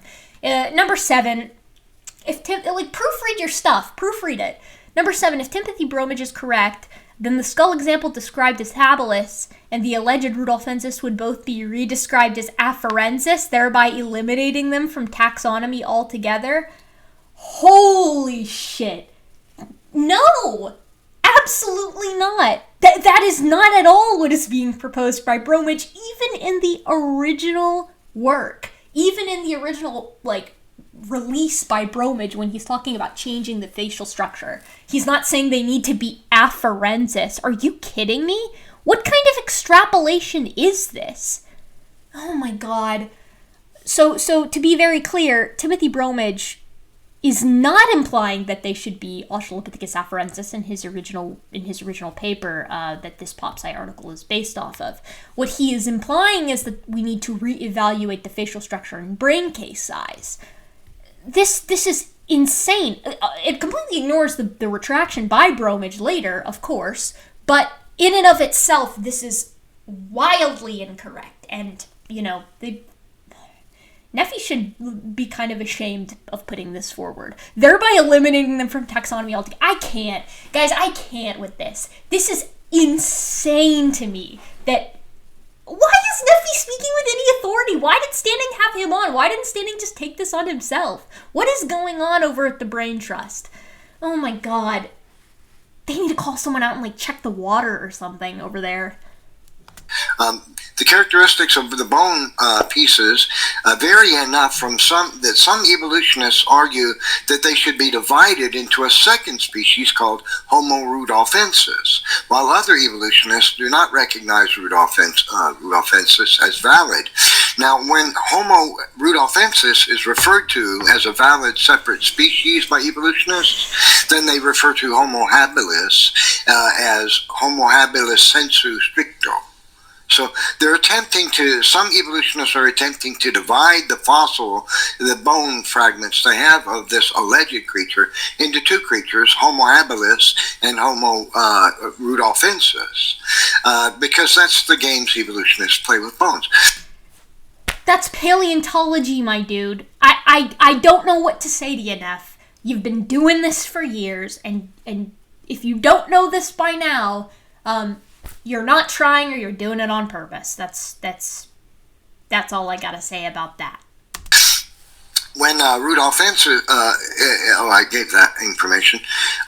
If Timothy Bromage is correct, then this creature will have to be reclassified as afarensis. You know what? We're double checking this right now.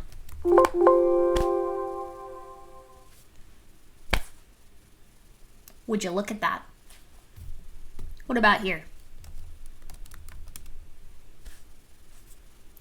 Afarensis is mentioned in the cited work only. It's not mentioned in the original POPSCI. It's not mentioned in the final say.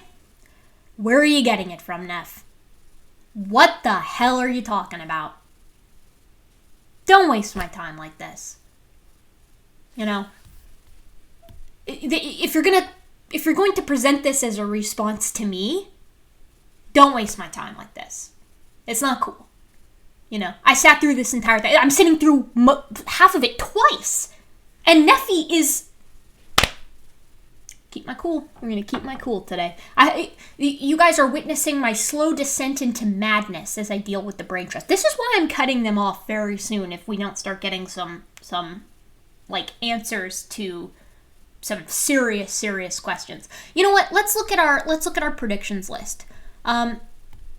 So far, this is accurate, but we can't check this off till the end. They will not outline any characteristics. Nope, still haven't seen that. We won't see. Nope, we haven't seen any of my video either. Address the fact. Nope.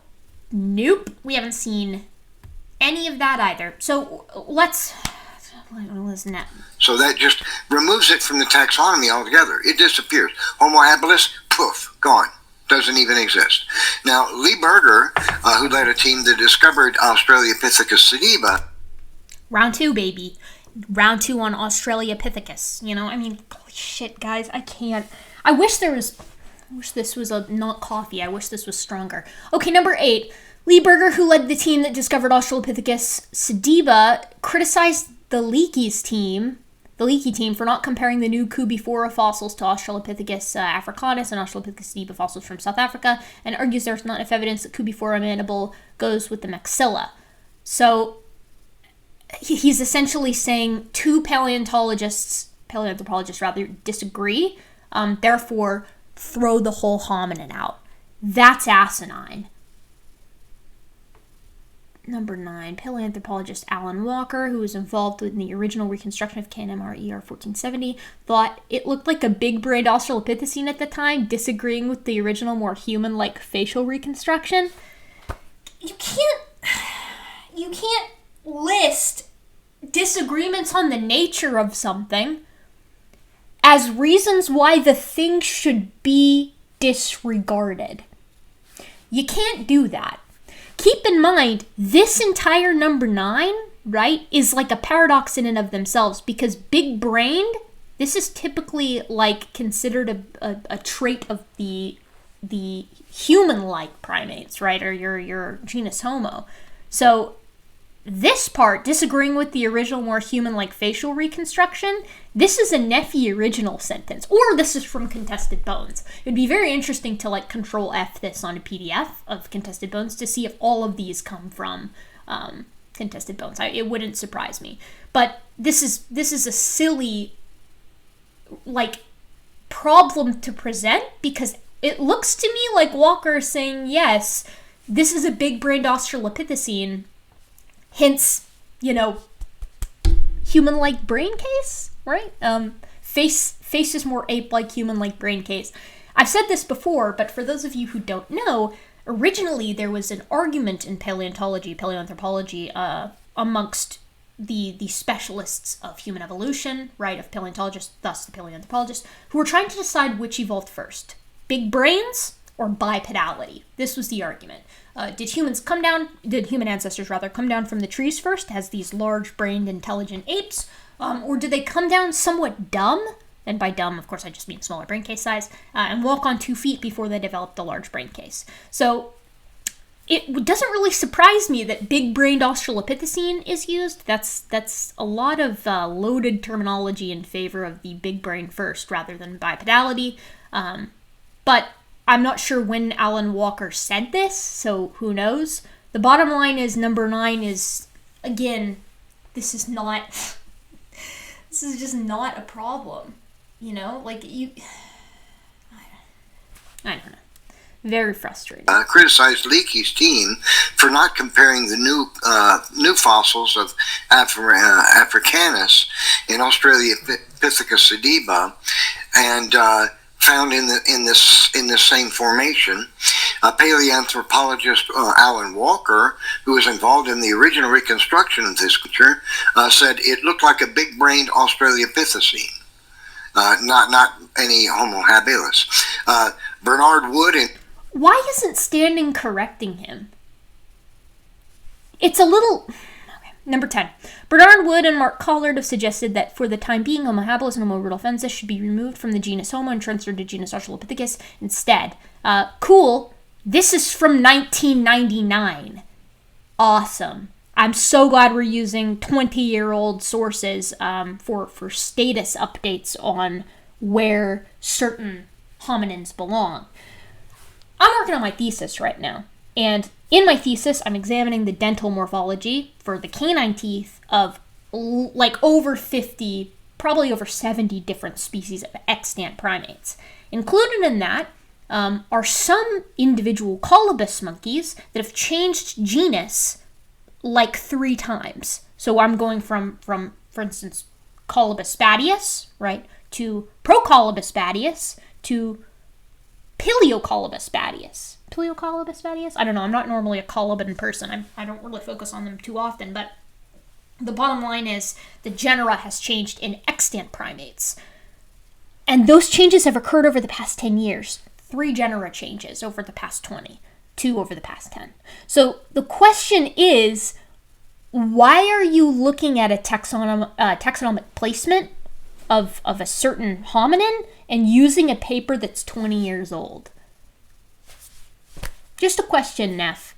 Number 11, Minifred Howell Wolpoff, paleoanthropologist, professor of anthropology, University of Michigan, has said that some scientists used habilis as a garbage bag. In other words, fossils of extinct animals which are difficult to define as belonging to one taxon or another are placed into the category in this collection of bone mishmash is used to describe Homo habilis.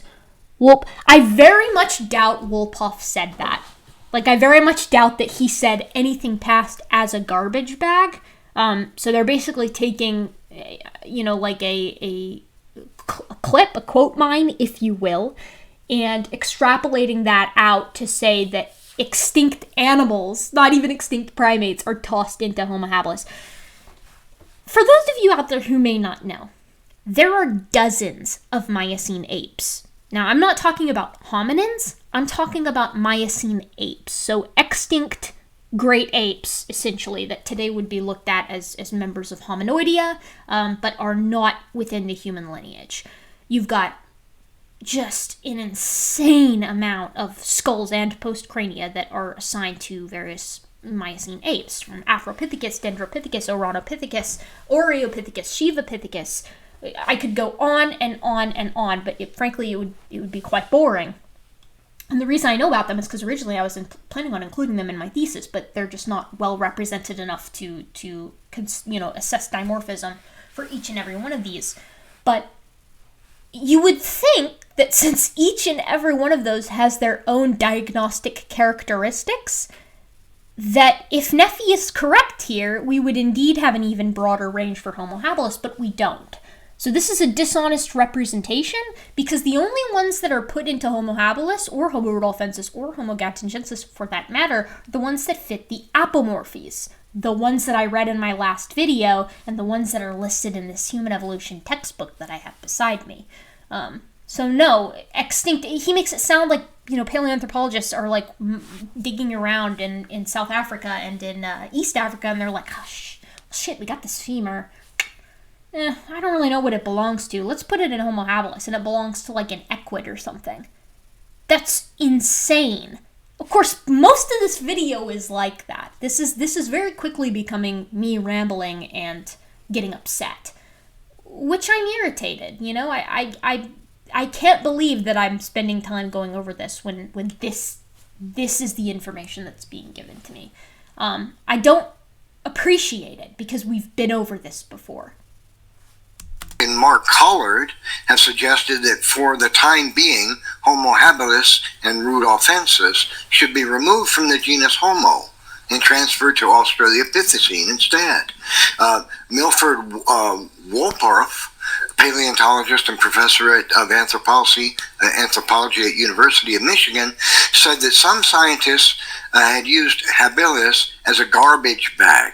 In other words, fossils of extinct animals, which are difficult to determine as to belong to one taxa or another, are placed in this collection. It's a mishmash of bones that they attribute to Homo habilis.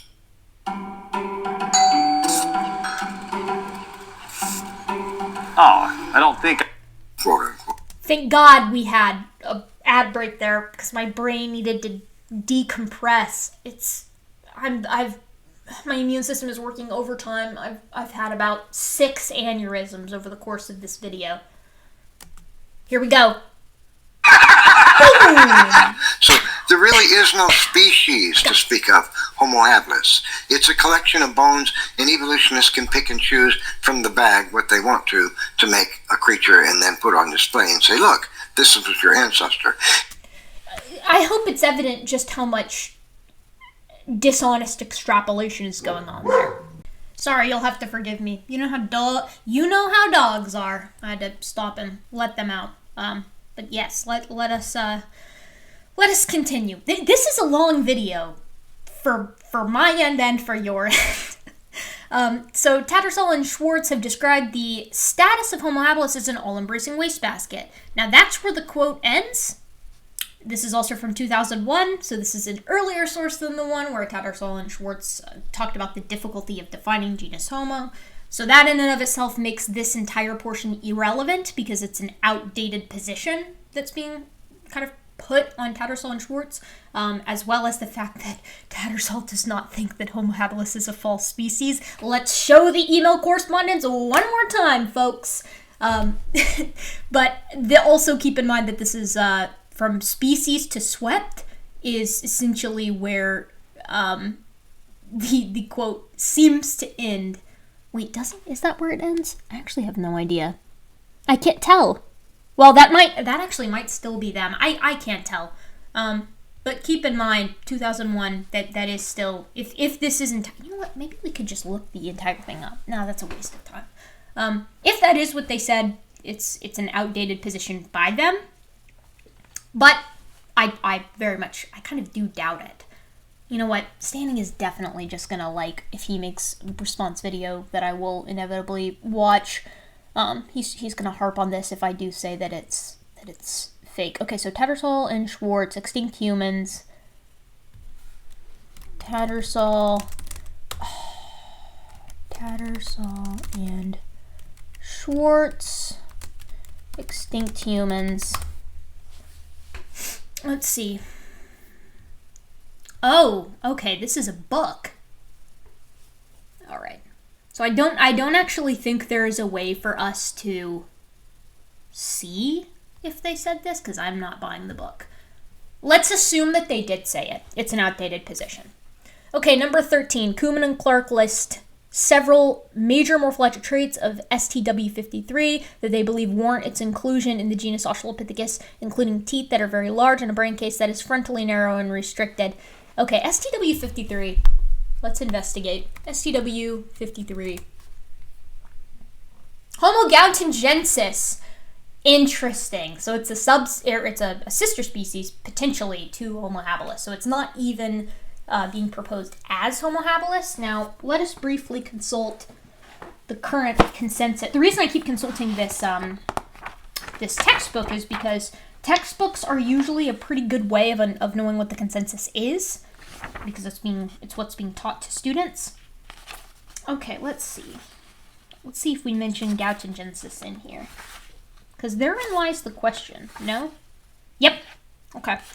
Homo gautengensis is listed based on the randomization of statistical distance method, the phenetic relationships existing between the different specimens of Homo from East and South Africa. The authors took external references from 44 current humans, 50 Pantroglodytes, and 50 gorilla. The main conclusion reached by Grein et al. In 1996, apart from confirming the clear difference between Homo habilis sensu-lato, and Homo erectus ergaster, was to determine the existence of 3 different groups within the broad sample of Homo habilis.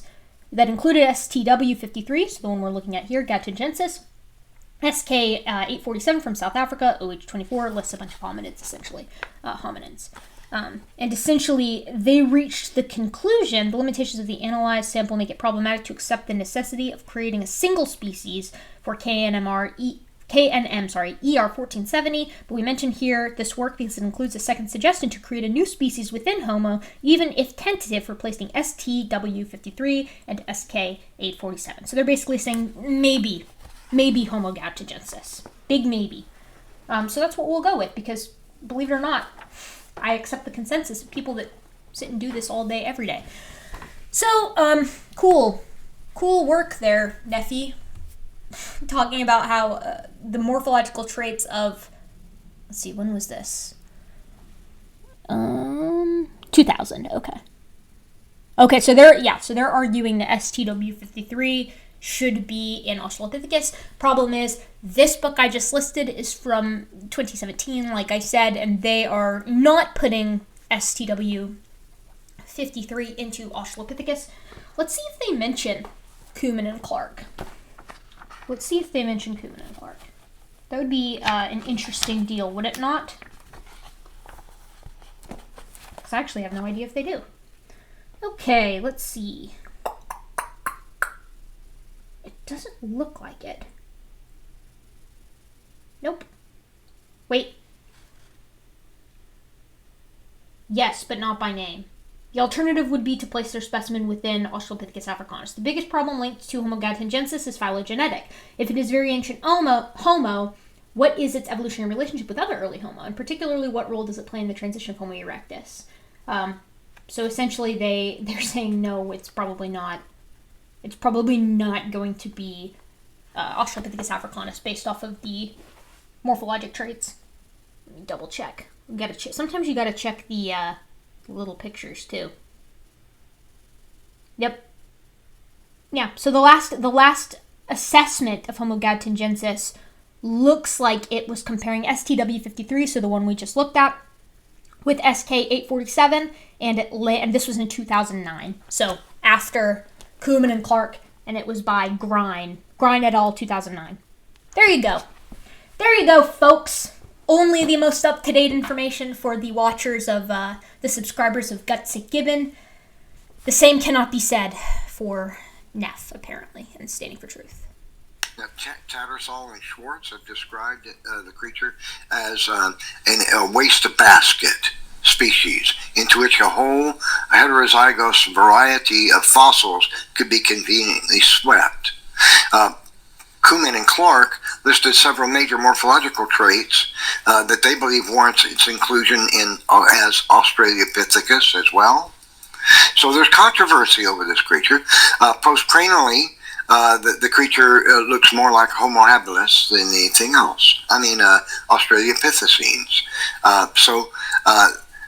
Analysis of the creature demonstrates it should be included in the Australopithecines and not a separate taxon called Homo habilis. I mean, I hope that it's relevant.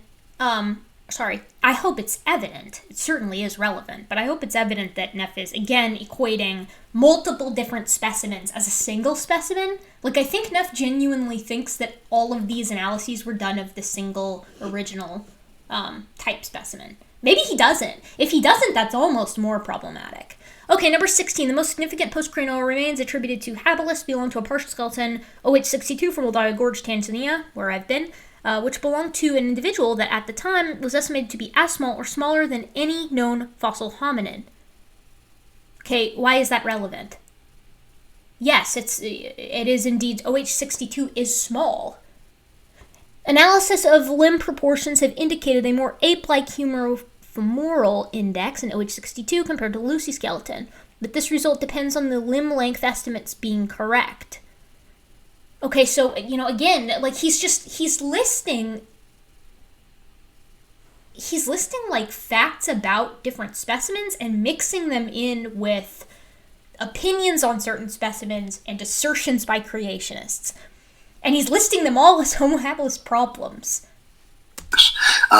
The most significant postcranial remains of the animal look completely like Australopithecines. And analysis of the limbs has been done that come to the same conclusions. We just read both of those and neither one said what he just said they said. They're right in front of him. Just read them, Neff. So over and over, they keep finding... No, we're reading them. You don't get to summarize them incorrectly, Neff. Your benefit of the doubt was on its way out the window. It had one leg out, and now that boy is down the street. Most of the distal half of OH62 femur is missing, so the length can only be estimated by comparison to other femurs. Yes, this is also what's done in forensic anthropologies and in criminology. And that's fine for that, but not for hominins, evidently. As illustrated recently by Hausler and McHenry, using a different femur, OH34, than the traditional Lucy AL288-1 femur that is often used, OH62 within the modern human range. Let's see. How much you guys want to bet that Hausler and McHenry is not recent? Let's see. I could be wrong. Hausler and McHenry. Oh, look at that. Bad at typing. Don't look, everyone. McHenry. Let's say afarensis and see what that brings up. Okay, cool. The first thing that pops up, which is precisely on the subject, is from 2004, and the next thing links Hausler and McHenry from 2007. Hausler? Maybe I'm pronouncing that wrong. Look at that. I busted Neff on that. Now I'm doing the same thing. That was not nice of me to bust him for the pronunciation. It's just Australopithecus, when you've been doing this as long as Neffy's been doing it. He's been on YouTube for over a decade, trying to roast evolution. The fact that I know it's mean, but you would think he would have it right by now. Yes, so recently, no. 2004, 2012. We'll check Google Scholar too. We'll double check. That's what we're about here. I think that's yeah. And McHenry? Henry. Let's see. Okay, let's see if they've got anything more recent than 2016. Peer-reviewed original. Okay. Nope. Morphology of hominileti. Nope, that's not what we're looking for. No. Okay, so it looks like no. It's looking like no. Why would you say recently if the most recent one looked like 2004? We know why, but... Also, this is... What he's trying to say here, it looks like, is that for OH62, it's looking like the animal was very small, but then also the dimensions look very similar to human dimensions, and I guess Neffy is trying to say that that's inconsistent. Homo habilis is proposed to be moderately sexually dimorphic, so that does throw a monkey wrench into the entire affair. But on top of that, again, bipedality very clearly came before big brain, so what we would expect is a small, bipedal, ape-faced animal appearing in the fossil record. Boy, it sure looks like that's what we got. Controversy relating to this organism called Homo habilis. Here we go. And it appears that really it's nothing more than a conglomerate of the imagination. Human missing link fossils may be jumble of species. Yes, this is from Barnes. I remember this one. I've seen this one from Standing before. Barnes? I can't see it. There's a glare on my computer. From 2013. Bone shreds. Let's see if... Okay, we can probably delete some of these tabs. We're getting a little tab heavy up top. Human missing link may just be jumble of species. Okay, let's see. Colin Beres. Okay, yeah, so wrong on that one. Okay. Image from Lee Berger. Okay, so this isn't even on Homo habilis. This is on Australopithecus sediba. I think there are two different hominin genera represented at Malapa. It's Ellen Bean. That's it. It's Bean. Tel Aviv University. I remember this. I've discussed this with Stanley before. So Ella Bean did this analysis of Australopithecus sediba, which is one of the other sort of linchpin transitionals that link the Australopithecus genus with Homo. And Bean essentially was like, no, I think it's a mix of hominins. Bean's co-author has since retracted that. I don't know about Bean, but her co-author has since retracted that. We will look into this more at a later juncture. But love that. Cases that the evolutionists can pick and choose from to create this creature a new taxonomy in their imagination. So, in truth, there probably is no such thing as Homo habilis. Extensive coexistence evidence found at all 3 major East African hominin sites, yes. Except, as we've talked about many times before, number 6, that is false. Humans, rather, the more later members of genus Homo, have been found with some of the robust Australopithecines. Those are the paranthropines. Like, this is something creationists mess up a lot. The paranthropines are sometimes called the robust Australopithecines, but their genera is not Australopithecus. It's Paranthropus. Number 5, communal centers, living sites. I've talked about this on Godless Engineer's channel, but no, the communal centers / living sites have not been attributed to Homo sapiens. They've been tentatively attributed to Homo habilis because they're found in the same strata.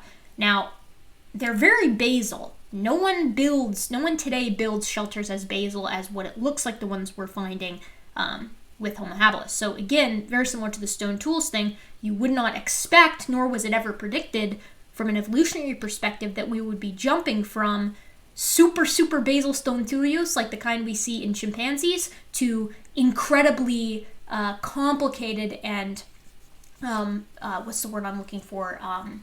It's refined stone tools that we find in Homo erectus and Homo sapiens. We would expect to find something kind of in the middle. Stone tool-wise, that's what we find with Homo habilis. So diversity of stone tools. The diversity of the stone tools is separated by strata. The middle stone tools are found with Homo habilis. The advanced ones are found with erectus and sapiens.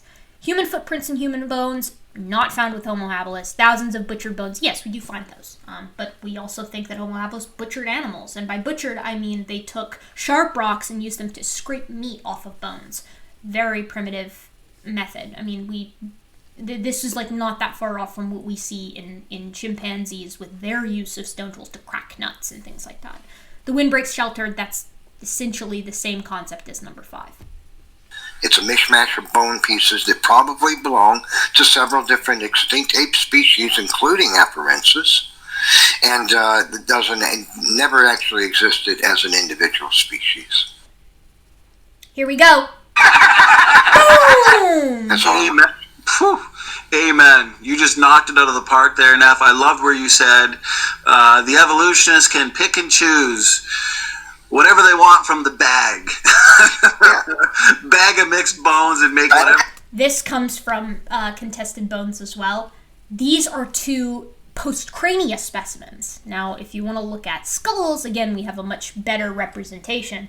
I don't know why this is so frequently brought up. The concept of fossil scarcity exists at every single period that we're looking at in paleontology. My mistake. From the Carboniferous through the Cretaceous to now. I mean, literally every single stage, depending on what the paleo-environmental conditions were, is going to exhibit different levels of preservation, right? Like if you are hominins, ancient hominins, and you're living by a bog that is potentially really eutrophic, you're probably going to find a lot more preservation than you would in the desert, where there's just not a lot. There's you die, scavengers take your bones away and chew on them and destroy them and whatever, rather than being preserved at the bottom of a lake, similar to like I think it was like Darwinius massilae.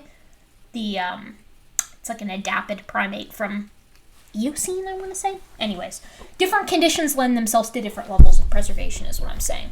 And to think that because we have organisms throughout time that lived in arid environments, that for whatever reason their finds are invalid is silly. I mean, there were many different organisms living during the Permian, for example, that lived in very arid conditions. We still find them, we still consider them legitimate organisms, even if the finds are fragmented. Dinosaurs experienced a lot of the same taphonomic factors that we see impacting the hominins, depending on where we find them. So what we see here is a whole lot of double standard, selective criteria by the creationists. pieces of bones, that's what it is. It's a collection of bones in drawers, and they go through the pieces and say, oh, I think that should go with that. And because in their mind, as they're putting the piece of the puzzle together, they're coming up with an ancestor of man from pieces that were just stuffed away in the drawers. And so, when evolution gets, controversial and the evidence comes down hard against it, and they're running out. Look at this picture here. Nearly complete fossil of, what does it say there? Hold on. I can't see because the timeline thing is in the way. Does it say archaic? Whatever, nearly complete specimen of a human, whatever. It's I think that's Turkana, but and then missing link, most complete habilis. They're basically saying, how can we find so many complete versions of anatomically modern humans, and indeed more complete versions of Neanderthals and Homo erectus than we are of animals that are earlier. Well, wouldn't you know it, old things have a smaller chance of preserving up until the modern day. And the conditions also play a role in that. It's the same reason why we don't find all that many super complete dinosaur fossils or, like synapsid fossils. Interestingly enough, it would be a fun conversation to have. I've had it with paleoanthropologists that I know in real life, but it'd be interesting to have one on and have a discussion for you guys to see. But the human evolution fossil record is actually insanely good when compared to many of the other lineages that we're kind of trying to sort out, including those that encompass many of the other mammals, proboscideans, things of that nature. I'm drawing a blank on some others, but essentially the human fossil record is very good. Anyways. Running out of evidence for evolution to argue for, because everything they're putting forth gets refuted. Well, they just say, look at that. Gee, nobody's talking about this bone fragment. I bet we could make a hominid out of that. That's the way it actually works. It's sad. I mean, do we even need to cover that? That's obviously not how it works. That's how Nephi perceives it as working, because he won't put in the barest minimum of effort into understanding the nature of anthropology, paleoanthropology, whatever. That was an amazing presentation. I'd love to see anybody. That was an amazing presentation. Okay.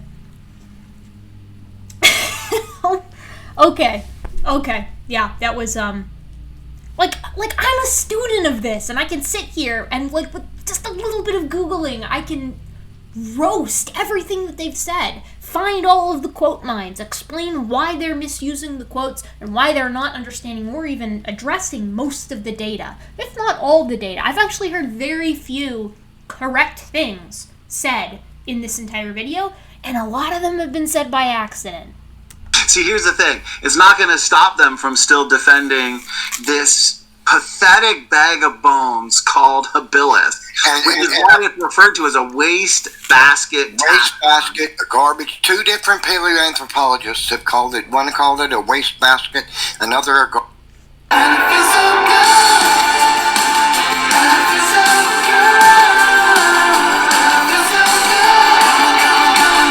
garbage bag. Here we go. In other words, just a mishmash collection of bones. Pick and choose which ones and put together the puzzle and make yourself a hominid. Imagine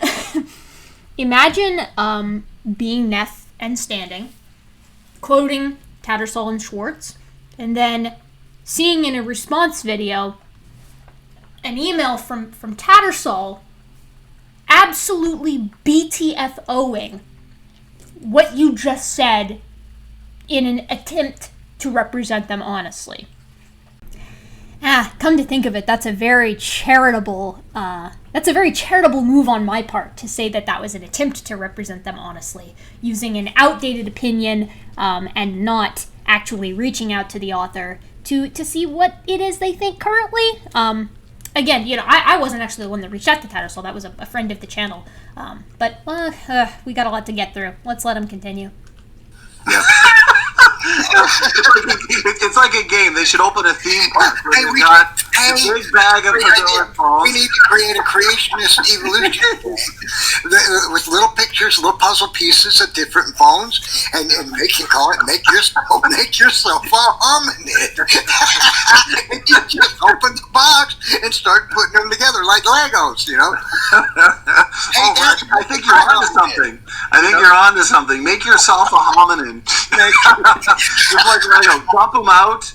Now you can see here we've got some ape-like bones. Over here we got some human-like bones. Right. You can mix them together if you want and make the perfect ape man, or you can just make an ape, or you could just make a human, whatever you want. It's when they find these bones, isolated, mixed, whatever. I mean, it's a sad, pathetic attempt at making an ape man. But that's what's so funny is that's what they now have to resort to is the bottom of the barrel. It's doing it for a long time because Homo habilis has been talked about in the journals for what, 30, 40, 50 years.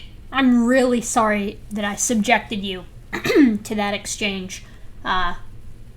That's the boys. That's having a cold one with the boys, hanging out, shooting the breeze, misrepresenting science, and indeed not even attempting to represent it honestly, seemingly. But yeah, that's the long and short of it. Oh God, we've got so much of this video left. Right. Yeah, 40 years or more. It's the highly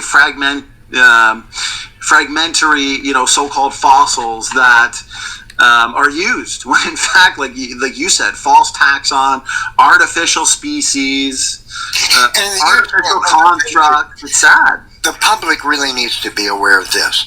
It's not like they go somewhere in Africa, maybe, and they dig up and they find a fossil of a creature. An articulated fossil. That's exactly what they do, though. So here's the interesting thing. So this is a video. I had this pulled up because this is around the part that I stopped listening. So in advance, I prepped. So this is the video that I made for the gang. Creationists still don't understand mosaic hominin fossils. From 49:27 onward of this nearly 2-hour video that I made, I just covered the minutia of the Homo habilis and Australopithecus sediba specimens, including where and how they found them, how much was articulated and how much wasn't, and this was evidently just completely ignored by Standing for Truth, the entire channel. Because had they watched this, they would see, indeed, quite a few of the papers that covered the articulation level, how we found Australopithecus sediba in this pit right here with two major blocks, with huge portions of the body still in articulation with one another. Let's see if we can't pull up that paper. I'm going to let them talk in the background while we pull this up. Where the bones are all in place. That's not the way this works. The way it works is they dig up a skull fragment here, a foot away, or there's another skull fragment, 2 feet away, another one, 100 yards away, a couple more. Right. And over here is a finger bone. Wow, over there is a thigh bone. And and then they collect all this stuff. They don't know that they're not getting bone pieces from 5 different species of extinct apes. And that's exactly what they've likely done. Quick pause. Remember this cool paper? Not this cool paper.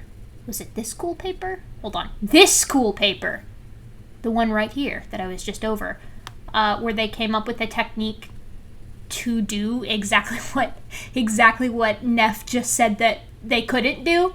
They don't know that they're not getting 5 different pieces from 5 different extinct apes. Ignores a paper they covered in the beginning of this video that comes up with the technique for doing just that. That's over 20 years old. I mean, and again, these guys don't understand the definition of, like, an apomorphy, right? Like, suites of characteristics that define a new species, right? That are novel. Only one species has that. And that's how you can look at a scapula and then look at perhaps the scapular apomorphies or suites of characteristics, whatever, for Afropithecus and Auranopithecus and Shivapithecus and proconsul. You could look at the traits of all of those and determine which, if any, the scapula matched. Assuming, we have the original type specimen had a scapula, or subsequent specimens that match up with the rest of the apomorphies. Incredible. Again, I mentioned that it's been discovered. Hey Bob, you've got a baboon bone in that Lucy's. What? Are you kidding? So that's what they do. It's not like they dig up this creature and find it articulated in the dirt, in the rock. They don't do that. Instead, they find bone fragments, pieces of bones over a wide area, sometimes not even in the same vicinity, and in different strata, and this is what they put together and present to the public as an alleged ancestor of man. It's not like they find pieces of the hominin completely articulated and together in the rock. Hey, Neffy? What the hell am I looking at then? What am I looking at here? I went over this paper in great detail in the other video for you guys that you just ignored. I don't know why I put in the effort of responding, to these guys when they don't offer me the same courtesy of, listening to what I have to say and responding to it piece by piece. That's why we're watching this whole dang video. That's why we're going through the entire thing, because this is what transparency is. Look at the articulation here and here, in the hand, in the pelvis, in the vertebral column, the articulation of the skull, rather not the skull, sorry, my mistake, of the shoulder, with the skull close by. You can't do better than this. What they want, right, is for every single fossil find specimen to be like the uber rare dinosaur skeletons that we find, fossils that we find that are in, most if not full articulation at Hell Creek or whatever. Such is not always the case, and yet they have no problem accepting a great many of the dinosaur species that we have that are not in articulation. And then they ignore the hominins that are. It's, Well, and remember, too, they've got government grants, their livelihood, their careers depend on this, and all your paleo experts, that's why you see Lee Berger oftentimes finding and discovering these.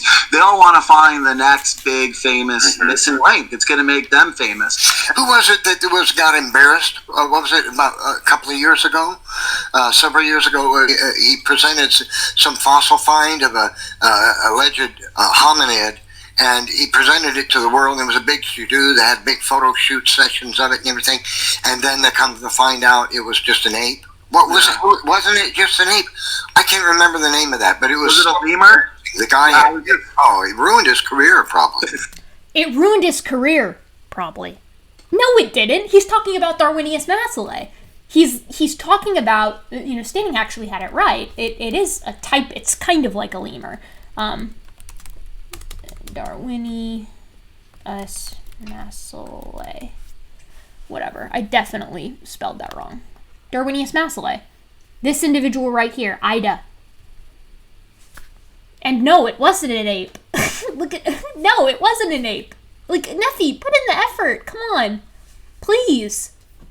It absolutely did not ruin the career of the finder, the paleontologist who found this specimen. Not in the slightest. In fact, wouldn't it be fun? Okay, let's see. Franzen et al. In 2009. Let's see what Franzen's up to. Google Scholar. Google Scholar is free for anyone to use, by the way. Franzen. Am I spelling that right? Ooh, I actually have no idea. Darwinius. Let's go with since 2016. Look at that. The Messel Pit. Looks like Franzen's doing just fine. 2016, 2017, still publishing. Wow, what a ruined career. God, Neffy, think before you speak, my friend. Well, that's what's funny, and they wonder why the highly fragmented ones, the ones that are like less than 20% complete, they wonder why that in that waste basket of bones, they see what appears to be a curious assortment of Australopithecus and human-like characteristics, but they just won't put two and two together. But actually, a lot of paleo experts do put two and two together. Nope, name one. Name one that thinks that, Standing, that thinks Australopithecus afarensis bones mixed with human bones is what makes up Homo habilis. Don't extrapolate what you think they mean by reading quotes on how Homo is a very difficult genus to particularly define. Give me an example of a paleo expert that thinks the way you do. There isn't one. There's not one. Reach out to Bean, see what she thinks. Of course, you won't do that because you guys are creationists, and the second that any of these paleoanthropologists picks up on that, they're going to be like, wait a second, hold on, hold up. Are you kidding me? That's what this is about? Which is why you can find quote after quote. I love this in Contested Bones, Dr. Sanford and Roop. They point out, they say, actually, most of the remains, they're talking about sediba on this occasion, were found in separate parts. Only a few of the bones were found in anatomically credible association. Yeah, so I want to point out, too, when you look at so-called transitional forms like sediba, what you'll find is anatomical contradictions, where it's not even like a mosaic assortment. It's almost like it's contradictory. It's not what you would typically expect in a transitional form if one were. This is absolutely 100% false. Anatomical contradiction is something that Sanford and Roop use to describe mosaics of mosaics. They're saying it's anatomical contradiction because their worldview cannot account for a mixture of ape, quote-unquote, and human, quote-unquote, characteristics in a single species. This is not something that was used by paleoanthropologists in describing the specimen. There are no anatomical contradictions in Australopithecus sediba. And again, he's talking about, none or very few, just a few were found in anatomical articulation. Okay, Standing. What is this, then? Table 3 talks about how many were in full articulation as well as the type of articulation. What are you talking about? Please, read the paper. Put in the effort. Don't that's just waste my time, it feels like sometimes. I mean, you say the same thing, but you word it slightly differently, and you don't cover the questions that I ask. And I offer you the same courtesy, right? Or rather, a starkly different courtesy. I'm sitting here going through your 49-minute video, bit by bit, piece by piece, examining all of the aspects of it and, showing you why it's kind of ridiculous. No doubt you'll come back and say, I actually highly doubt you'll watch the entire video. But whatever. It's not for you anyways. It's for the people who, are genuinely trying to figure out the actual record that we have in paleoanthropology to understand human evolution. And you guys, on the other hand, you've made your minds up already. There is no, I could walk you to the site that Australopithecus sediba was found in and show you the blocks and show you the articulation. We could reach out to any number of paleoanthropologists and have them explain it to you piece by piece, bit by bit, fact by fact. And you would still find some reason to say, it could be possible that, anatomically modern human or anatomically archaic human was running full speed at an Australopithecine and they collided and just happened to match up in full articulation, perfect articulation. The limbs, the fingers, their skulls became some weird amalgamation of both species and, you end up with Australopithecus sediba and Homo habilis. It's, the reaching here. Do your arms get tired? Were to exist. So it says that this site, in this specific bone bed, this site consisted of a mixed bone bed of many different types of animals. Most of the bones were not found physically connected to one another. Thus, it is possible that sediba is not a legitimate species, but maybe a mixture of bones from more than one species, as was the case with habilis. And what's funny is, This is from Contested Bones, not a paleoanthropologist. A paleoanthropologist did not say this. Sanford and Roop, non-paleontologists even, were the ones that said this. Obviously unaware of this paper from 2017 that went over the articulation states as well as the bone beds themselves, or what we could go over as well. Let me find the one that I'm looking for. It was I know I had it in here somewhere. If not, I can just show you on the video. It essentially went over the representation of the fauna at the site that Australopithecus sediba was found in. The Malawi Rift, I guess it's not going to show. That's okay. We can just go through it ourselves. Okay, let's see. That's that paper. I know it's in. Here we go. Hold on. It'll show in a second. 5315. Maybe I have to refresh the page. Fragments, teeth, tooth fragments, horn cores, and carapace fragments.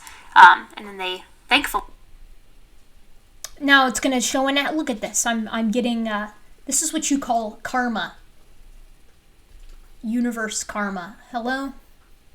Skip ads. Particularly because of all of Okay, this is the paper that I was looking for. So it's from a paper called The Taphonomic Analysis of the Faunal Assemblage Associated with the Hominins, Australopithecus sediba, from the early Pleistocene cave deposits of Malapa, South Africa. So, the only other animal bones that were found there that could even be close to accidentally associated with a human would be other primates, the Cercopithecids, so this baboon, and there was one baboon bone found there, and it was identified as such. The rest of these aren't going to accidentally be identified as hominids, and of the hominin fossils, wow, that's a huge assortment. They make up the second highest number of bones in the assembly after the bovids.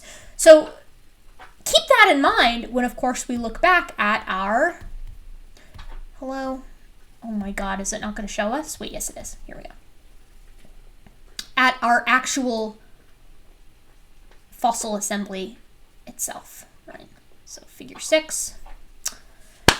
I don't know what else to say about this. I mean, these guys just don't make the effort to read into this kind of stuff at all. It's incredibly frustrating for me and for everyone watching. You know, I mean, and the weird, maybe it's accidental, but whatever, the weird deception in presenting this kind of quote as if it's from paleoanthropologists when it's very clearly two people, I mean, not very clearly, it just literally is. The quote ends here from the paleoanthropologist. The rest of this is Sanford and Roop. Two people who have no business talking about this. It's not their field. The baboon bone found with Lucy. It took 40 years to figure that out. So why don't you just wait another 40 years and you're going to find more and more. Like there were monkey bones that were mixed in with, the habilis taxon, the artificial species. So I just want to emphasize the fact to the critics, to the audience, you guys are going to have to find something better than just focusing on the... So the technology that allowed us to find that baboon bone with the Australopithecus afarensis specimen known, colloquially as Lucy, it's been applied to other hominins, guys. Like we know that the rest of the hominins check out because of the technology that allowed us to pick out the odd men out, so to speak, in the fossil specimen of Lucy, as well as the one of Homo habilis, where there were a couple of monkey phalanges with the rest. Do you think that they saw that and they were like, oh my god, like, shoot, looks like we found this baboon vertebra with our Lucy specimen. Well, case closed, I guess. I'm sure all of the other ones are fine. We don't need to look at them with any kind of scrutiny. Yeah, forget about it. It's fine. No! Are you serious? What kind of rigor do you think? Do you think that the paleoanthropologists apply the same rigor to their field that perhaps you guys do when analyzing it from afar? Thank God they don't. And that's how we know that these specimens are indeed legitimate, because we apply the rigor to it. Compare the pygmy chimps to Lucy, one of the oldest hominin fossils known, and find the similarities striking. They're almost identical in body size, in stature, and in brain size. Yes, Interestingly enough, I have a book behind me by Franz de Waal that suggests that a better model for the common ancestor between humans and chimps is probably bonobos, which are the pygmy chimps, and for this exact reason. I mean, keep in mind, too, this is also from 1983. Like, these guys have no business talking about this field. It's really kind of embarrassing. And I hate that, because I want an honest dialogue, but I just don't think I'm going to get it from them anymore. The most flimsy, the most pitiful so-called species out there that's just based on so few bones. Why? Why are they talking about Australopithecus ramidus here? This is a species that's prior to Afarensis. And it's also a species that, like, contested bones is okay with. You know, they weirdly mix and match, depending on the part of the conversation they're in, the hominins that they are A-okay with being legitimate species and the ones that they aren't. Which is very strange. It's very odd to me. The question is why, when we have extensive evidence, when we have the genetic evidence, when we have the fossil evidence, why is it so easy to tell what... Australopithecines are now irrevocably removed from a place in the evolution of human bipedalism. Australopithecines are now irrevocably removed from... Let's see where that lands us.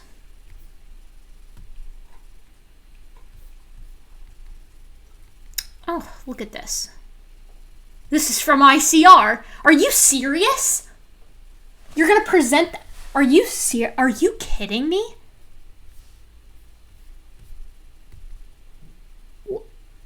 Wait a second. What is this?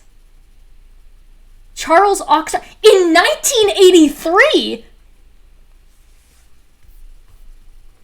Mask off, guys. Mask off. Golly. What's human and what's why ask themselves that. And why is it that they don't ever?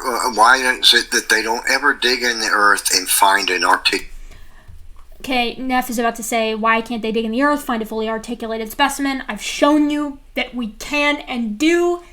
I mean, the papers are linked in past videos that I've given to these guys. It really doesn't differ from apes, and that's a surprising thing. Let's see. It really doesn't differ from apes, and that's a surprising thing. Let's see here. Here we go. Talking about Australopithecus ramidus. Awesome. Australopithecus ramidus, you guys, again, this is one of our first bipedal hominins. And it's actually one of my favorites. But it comes prior to the Australopithecus, Australopithecines, Australopithecus specimens. Okay, ramidus is not considered like one of the putative... it's not even an Australopithecine. It's prior to that. It's a Miocene ape. And the reason it's included in our human evolution timelines typically is because one of the reduced canines, and two, the location of the foramen magnum, which is, contrary to what I've heard from some individuals who have commented on the channel prior, it is actually very easy using the angle and the position of the foramen magnum to tell whether something's bipedal. We'll go over that on a later video. Articulated fossil of one of these creatures. Right. All of them are comprised of bone fragments that are found over a vast area in different strata and stuff. How come, if there were hominids, why can't they dig in the earth and find a nearly complete fossil or even a largely complete fossil when we can dig in the earth and find a completely articulated dinosaur? But we can't find... Right? That's a beautiful point. Well, think about this when it comes to the fossils, Neff. Okay, let's assume they're a model for a second, okay? Let's say you've got Homo erectus, who is evolving, okay? Let's say if you assume they're model, let's say they're on the planet for about 1 million years. Let's say you've got about 1 million Homo erectus, okay? Let's put their average generation time between 20 and 30 years. What does this mean, Neff? This means there would be billions of dead bodies within that time frame that proponents of evolution would propose Homo erectus existed. Here's my question. where are all the dead bodies? Because as you pointed out earlier, Neff, we can actually fit all the fossils. Let's just focus on Erectus. We can fit all of the Erectus fossils in the trunk of a car. Where are the billions of dead bodies? It looks like they never existed. That's because, human evolution. Where are the dead bodies? Exactly. I mean, where are the human bodies? If human beings have been Homo sapiens sapiens, as they claim, for a couple of 100,000 years or more, how come there aren't, where's all the dead humans? And the evolutionist always comes back with, there just weren't that many on the earth at one time. Because, man wasn't surviving well and thriving with the early technology, sticks and stones, and he, riddled with disease, didn't have modern antibiotics. So the population was really small and they didn't have farming yet. So that's always their excuse. Well, there just wasn't a lot of them. But if you go over a period of hundreds of thousands of years, there would have had to have been, at least a few million of them. So, pause for a moment. Now, I've searched in the background just so you can see reconstructions of Homo erectus based off of fossils from different locations. There's a lot of variety between individuals. Oops, wrong one, sorry. Homo erectus is an extinct species of archaic human. From the subsequent excavations have recovered 200 human fossils from more than 40 individuals, including 5 nearly complete skull caps. This is in reference to Homo erectus. How many Triceratops fossils have been found? 50. How long was Triceratops around?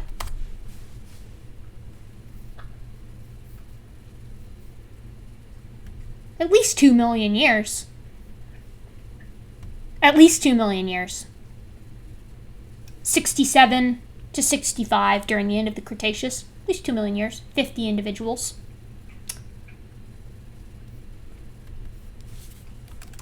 How long was Homo erectus around? About 1.6 million years. You see the problem here? The dinosaurs were around for over 100 million years. All of the dinosaurs. I mean, the entire Mesozoic period is very long. I'm gonna get busted by the dinosaur people. Mesozoic. How long is the Mesozoic? From 252 to 66 million years ago. It's pretty damn long. Now, Triceratops was only around for the end of that during the Cretaceous period for about 2 million years. Homo erectus was around for 1.6 million years, and we have nearly as many Homo erectus individuals as we do Triceratops individuals. Which means the finds of Homo erectus are about par for the course for Triceratops, which was around for 0.4 million years longer. So my question is, Neff, why aren't you aware of this?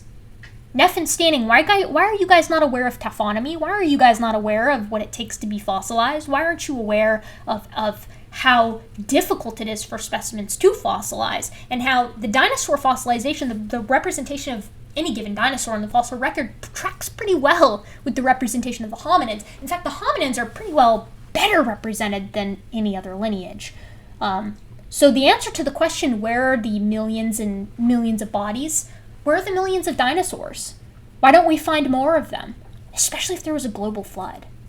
The reason is because, taphonomically speaking, it's very difficult to fossilize. And we're very blessed to have the fossil record that we do. So essentially, my response to this is, find some consistency for your argument, please. Right? We should find more of this. Now, somebody asked a question, does this also apply to habilis but not dinos?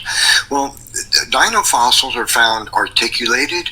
They're also found disarticulated.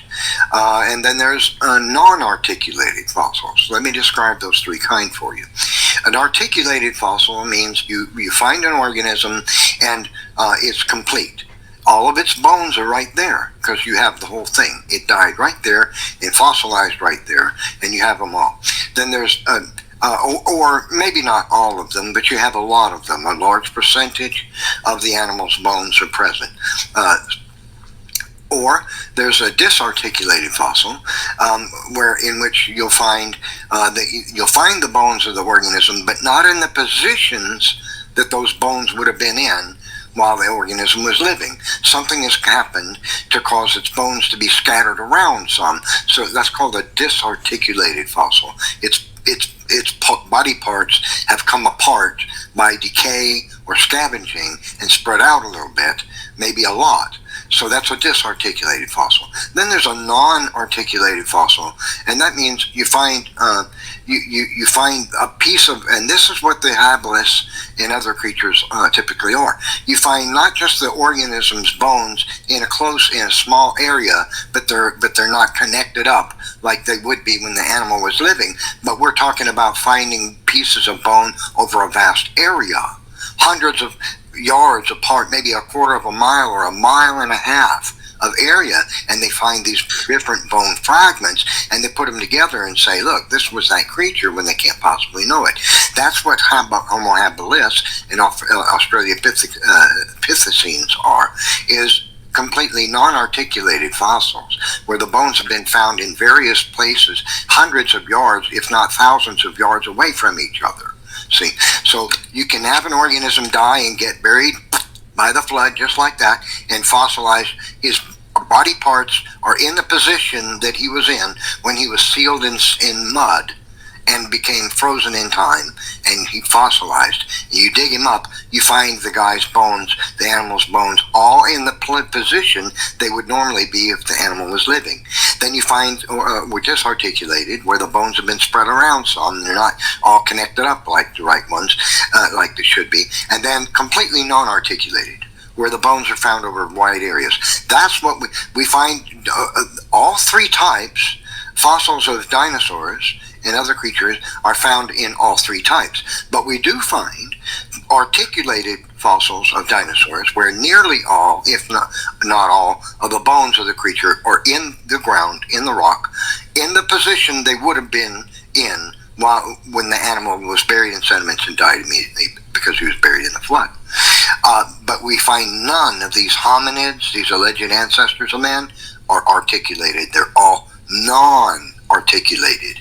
In other words, they don't have a specimen. They don't dig up a specimen and say, there's a whole creature, or even 80% or 70% of one. Instead, what they find is a bone fragment here, 100 yards away is another one, but deeper in the strata. Then over here is another one, half a mile away is that one, 50 yards away is a different one. And they collect all these and they fabricate a species out of it.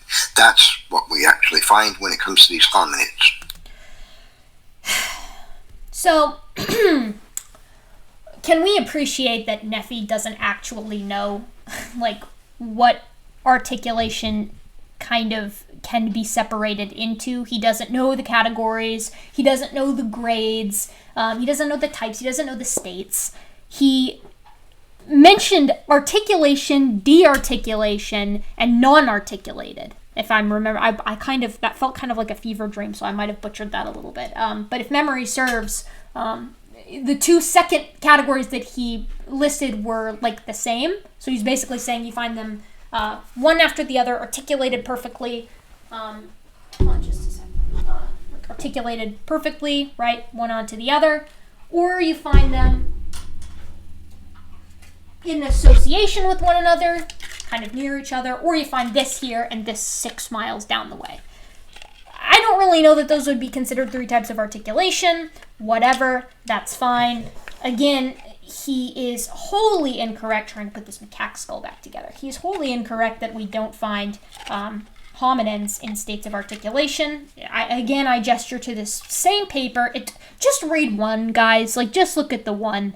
I know I realize I presented to you a very grand, large list of suggested reading, to understand the entirety of Homo habilis, as well as, or at least a solid chunk of Homo habilis, plus Australopithecus sediba. But it would benefit you greatly if you would just take the time to look into it and understand what it is that you're talking about. Now, there are many different hominin finds that we have, as well as hominid, so some of our Miocene apes, that are in excellent states of articulation. We just covered Darwinius massillae, which, well, certainly not a hominid or even, a catarrhine, is wholly preserved because it sank to the bottom of a eutrophic lake. Now, here's an interesting question. How many dinosaurs do we find in full states of articulation? How many dinosaur fossils are articulated? Let's see here. Currently, it's estimated that around 2,100 good skeletons have been found, and the number of known species is several hundred. Therefore, even without an entire skeleton, but with other skeletons from the same species, we have a good chance of completing the full picture. This can be applied to the hominins as well. Now, we don't have as many hominin fossils as we do dinosaur fossils. That is 100% true. And the reason for that is the hominins have been around for about 7 million years, and the dinosaurs were around for the entire Mesozoic, which spanned 250-ish million years ago to 65 million years ago. So they've got us beat by, I don't know, maybe like a couple times over, multiple times over. I'm not good at math, so let's find out. Calculator. Look at this. I'm gonna embarrass myself. This is why I'm in life sciences and not math. So 250 minus 65. 185 million years the dinosaurs were around for approximately, divided by 7. So 24 times, a little bit more than 24 times they've got us beat by time-wise. So, you wouldn't expect taphonomically for them to be, underrepresented when compared to the hominins. The funny part is that we have as many hominins as we do have. We've got, I think the number is we've got a couple hundred, not full skeletons, of course, but individuals represented in the Australopithecines. Certainly, 40 individuals like we just saw in Homo erectus.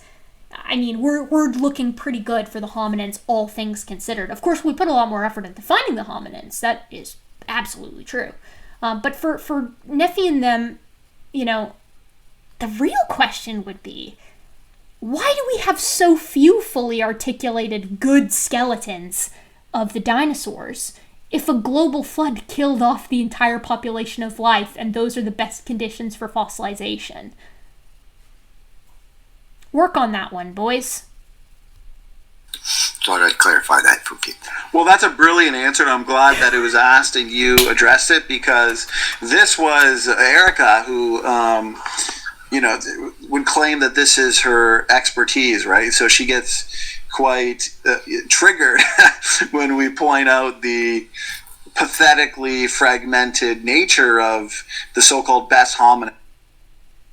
Here we go. I've been out of school for 4 or 5 years now, and I've loved welding. And you sure make a whole lot more money than you do any. Pow! And then the fact that yes, I do get very triggered, but I get triggered not by truth. I get triggered by patent dumbassery. I get triggered by the lack of effort put in.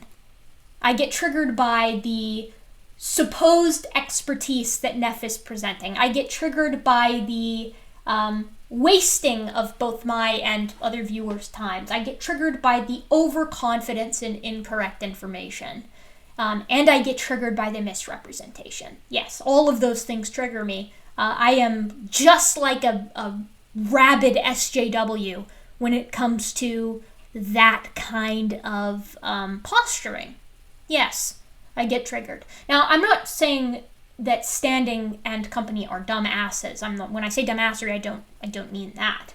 What I mean is that what they're doing is something that I would consider patent dumbassery. It is engaging in dumbassery. Yes, let us allow Standing to continue while I try to shake off being so triggered. I'm just, I'm wired. It could be the caffeine, or it could be the asinine nature of what it is that we've been witnessing for the past almost 2 hours.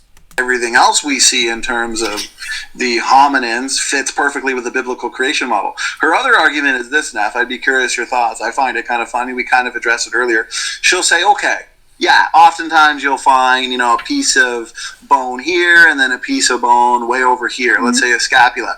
But lo and behold, when you bring them together, they fit. So we should assume that they belong together. They belong as the same species. What would be your response to that? Would you? Okay. Here's the winning question of the day. We're going to add it to our predictions list. 6. Neff will not answer the shoulder. We'll say scapula. Scapula question. Is he going to answer it? What do you think? Take your bets. This is a live premiere, I'm sure. So, 1's in the chat if you think Neff will answer. 2's in the chat if you think he won't. Let's find out. I haven't watched past this part in the video yet, so I'm very, very excited. I'm putting myself on a limb here. I don't think he's going to answer it, because to answer this question would be damning. To admit that that's what we find, here's the exact picture of the two fitting together. I'm pleased that, obviously Standing did watch the video, which actually makes this a whole lot worse and makes me a whole lot more offended that he watched the video to this point, the past video to this point, and that was not something that he is essentially willing to understand or cop to. Because this picture here, B, these two pieces were found away from each other, and lo and behold, they fit like puzzle pieces. Now, what are the odds, do you think, that a scapula broken is going to match up perfectly like two pieces of a puzzle if they're not from the same individual? What are the odds that two different species with the same sized scapula will break it in such a way that they will fit together despite being different individuals from different species? What do you think? Will Neff answer it? Will he cop to it? Will he own it? Will he recognize it? Let's find out. Oh, I'm getting chills. I'm so excited. Let's see if he picks it. Let's see if he answers it. You say, brother? I'm sorry, Stain for Truth. My cat was driving me bad. Summarize what you just said. No problem. So the argument would be, okay, fine. They are fragmented. Okay, Yeah. But we'll find, this piece of, let's say, a scapula over here, another piece of scapula way over here, not even close together, because it is sad how disarticulated they are. But then they'll say, well, but if we can piece it together, they fit together, kind of like a puzzle or a Lego, then it must belong to the same species. Yeah. Is that the assumption? There's an estimate. There are likely dozens and dozens of species of completely extinct apes that once lived on the earth that are not with us anymore. Some of those species died in the flood, probably, and the only example left of them would have been on the ark. They were an example of their kind on the ark, and some of those species didn't simply, like many, haven't made it to the present. They've gone extinct. We see animals go extinct all the time. One species or another goes extinct from this world, and it's in the news every other year. It seems like there's a new write-up in the news that a species is on the brink of or has gone extinct. So there are many, likely quite a few species of ape that are now extinct that the evolutionist would look at and say, looks like a hominid. You know how stocky a gorilla is? What? How stocky a chimpanzee is. And you look how Well, even just different stages of their life, like you were saying. Well, an early chimpanzee, in its early years versus its adult years, there's some pretty significant changes there. So the question is, can Neff explain two pieces of scapula found, half a mile away from each other, which, by the way, is not the case with sediba, but this is the example that Standing is giving. Can they explain that, the two pieces fitting together? What would Neff say to that? And Neff is talking about extinct apes that we would consider to be hominins? Found in the fossil record, you might not even conclude that it's the same chimpanzee, the same species, when in fact it's just the same ape Just in answer different the question. stages of its life. So I just wanted to throw that in there. Yeah, that could be, especially the shape of the face of an ape changes dramatically as it ages. Yes. All of this is true. Answer the question, though. A newborn chimpanzee has a very flattish face, looks almost human-esque. But by the time they're 12 or 15 years old, their muzzle, their mouth, and nose protrudes wildly, way out front. And so the shape of their head, their face changes dramatically during as they age. So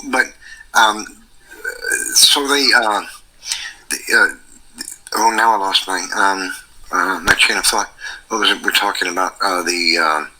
Well, you'd find such an incredible variation in these species could be extinct. Yeah. So it's likely so look how stocky a chimpanzee or a gorilla is, right? And look how slender and slim some species of monkey are. What? Does any of this have to do with the question? What are they talking about? The question is about the scapula. Standing asked it point blank, what the hell is Neff talking about? Different kinds of gracile primates. Is the implication perhaps that, yes, we do find these scapulas, right, that look very mosaic in nature, and yes, we find them fragmented, and yes, they fit together, so yes, they're legitimate, but they only look that way because we have skinny monkeys today? So they just look like mosaics? How would one differentiate between something that looks like a mosaic and something that is a mosaic? How would you do that? Answer the question. Just answer the question. They look real skinny. They're not muscular and stocky, right? It's very likely, I think, that there were apes on the earth that were slender but large, like a gorilla is large. In the past, they're now extinct. He can't do it. Evolutionists would straighten that guy up, make him stand upright, and say, he can't do it. He won't answer the question. They literally just won't answer the point blank question. Holy cow. Oh my god. Now, we're not going to cross that off the prediction list. Neffy's got till the end of this video to answer that question. He's got till the end of the video.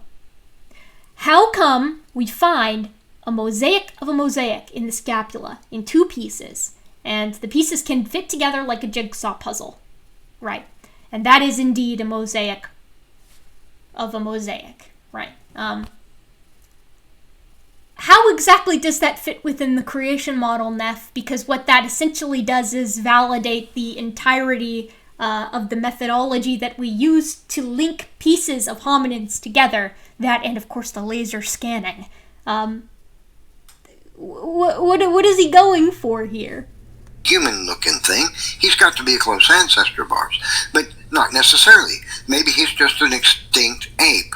Keep in mind that the reason why, Neffy's talking like we'll find these extinct quadrupedal apes and then stand them up. The reason we stand them up is because, and only because, if we find traits of bipedality present, that is to say, the hole at the base of the skull, the foramen magnum, that has the right position and the right angle that necessitates holding the head on top of the vertebral column. If we have a bowl-like pelvis, if we have a valgus knee, and indeed the angle of the femoral head suggests that we're carrying the weight underneath the body, inline big toe, the nature of the midfoot, all of these things are what we use to determine whether something is bipedal. We don't eyeball it and stand it up on 2 feet.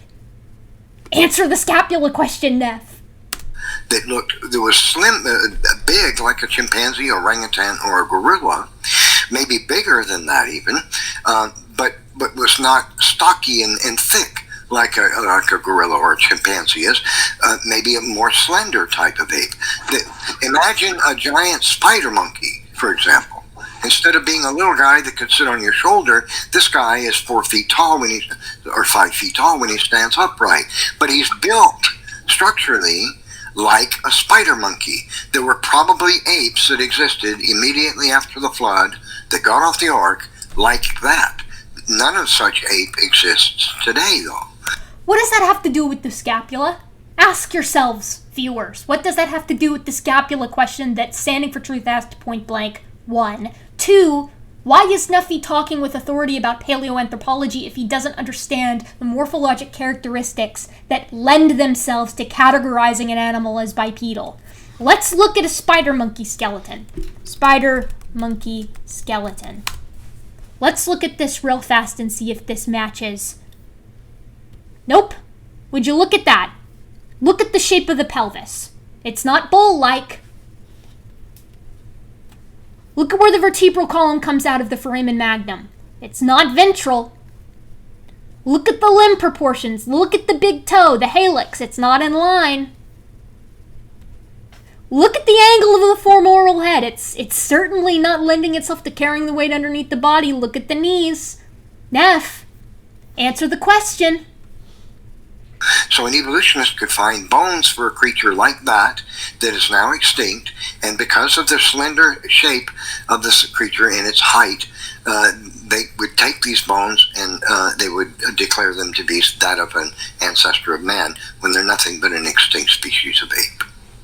Well, and I like what you said there, because I want to point out the fact that we would expect a lot of diversity in the pre-flood world. They're not going to do even it. Immediately after the flood. And what we see today is your ape species, like chimpanzees, have more diversity within themselves than humans and Neanderthals do. You know, and the evolutionist wants to say that Neanderthals are a subspecies. But point is, there's a lot of genetic diversity in these ape species. Therefore, first of all, it depends on which chimpanzee you're talking about. There are many different subspecies of chimpanzees. Some have a greater diversity than humans. Some have about at the diversity of humans. Bonobos, for example, have a diversity about at the human level. They're a species. They're their own species. This isn't a subspecies. This isn't anything like that. Bonobos have about the genetic diversity as humans do today.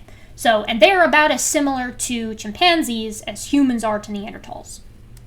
If it was even more so in the past, then you're right. You can find all of these different bones and make all sorts of conclusions. And that's why oftentimes you do get what results is anatomical contradictions, because you are taking a mixture of different species, of different bones, and putting them together to say it's, you know, a single species, when in fact it is the result of multiple species. So absolute word salad.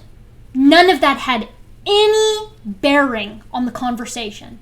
We were talking about the scapula, we started talking about extinct apes, then Standing starts talking about the diversity of the post-flood world and how you would get all of these different kinds of apes, and how obviously the hominins that we're finding are just mixtures of those extinct apes with the bones of humans or Homo erectus. Why did the scapula fit? Why does the scapula fit? Why do the rest of the bones fit? Why are they found in articulation with one another? This is just one example. I use this because I like this paper, and Australopithecus sediba makes an excellent transitional. But this is true for a lot of fossil finds. Okay, many specimens are exactly like this in that, and of course there's variation, right? But you can find the bits that fit in perfect articulation with one another, right? Sometimes they're found literally in articulation, sometimes they're found close by. But we can, believe it or not, we have criteria to grade that. Not loose eyeballing like what Standing and Neff think that we do. I mean, this is color me triggered, okay? Because they didn't answer the question. What is going on over there, guys? Neffy, answer a point. I lost my train of thought. That's what he says. I lost my train of thought. that is a good, and because there's so many similarities between humans and the other apes, okay? The other apes! Thanks, Standing, you're finally on board! Humans and the other apes. Yes, we are in fact apes. We are in fact primates. I'm glad to hear that you're finally on board with that. I know it's just a slip of the tongue, but I very much like that sound bite. I intend on keeping that for future use. You know, we share the most in morphology and anatomy with the apes. Therefore, what we do find is a lot the other apes, right, Standing? A lot of Homo bones and ape bones mixed together. But because we share the most, we have yet to find an example of that.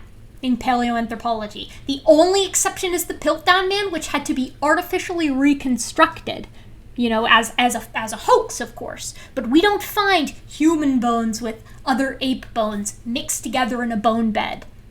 It doesn't happen. We can see the separation of where they're found in the likes of papers like this from 1998. They knew this. Hold on, we're scrolling back up. What a riot this video has been. What an absolute riot. In terms of anatomy and morphology with the apes, it's a lot easier to result in artificial species. You're not going to take a dog bone and accidentally build an artificial species with human bones, but with apes, because we share so much with them to begin with, makes sense. Then show an example of that, Standing. When has that happened? Tell me. Inform me. And the interesting thing is, if it has happened, wouldn't that indicate that we know the difference? Wouldn't that indicate that we're capable of separating them out? Rocking a hard place here, Standing. Rocking a hard place. Right. Our skeletons are very similar. And another thing is that we know for sure that there have been 4 species of great ape on the earth: the chimpanzee, the gorilla, and orangutans, and then there's Gigantopithecus. What? We're not really sure what it was. What?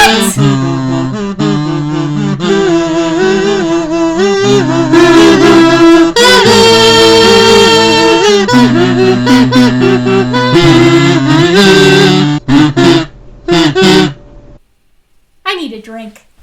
I gotta have a drink.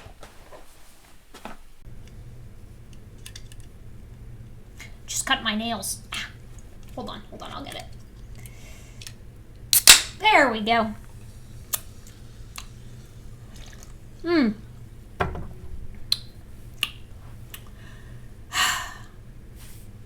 Gorillas, orangutans, it's Pongo, chimpanzees,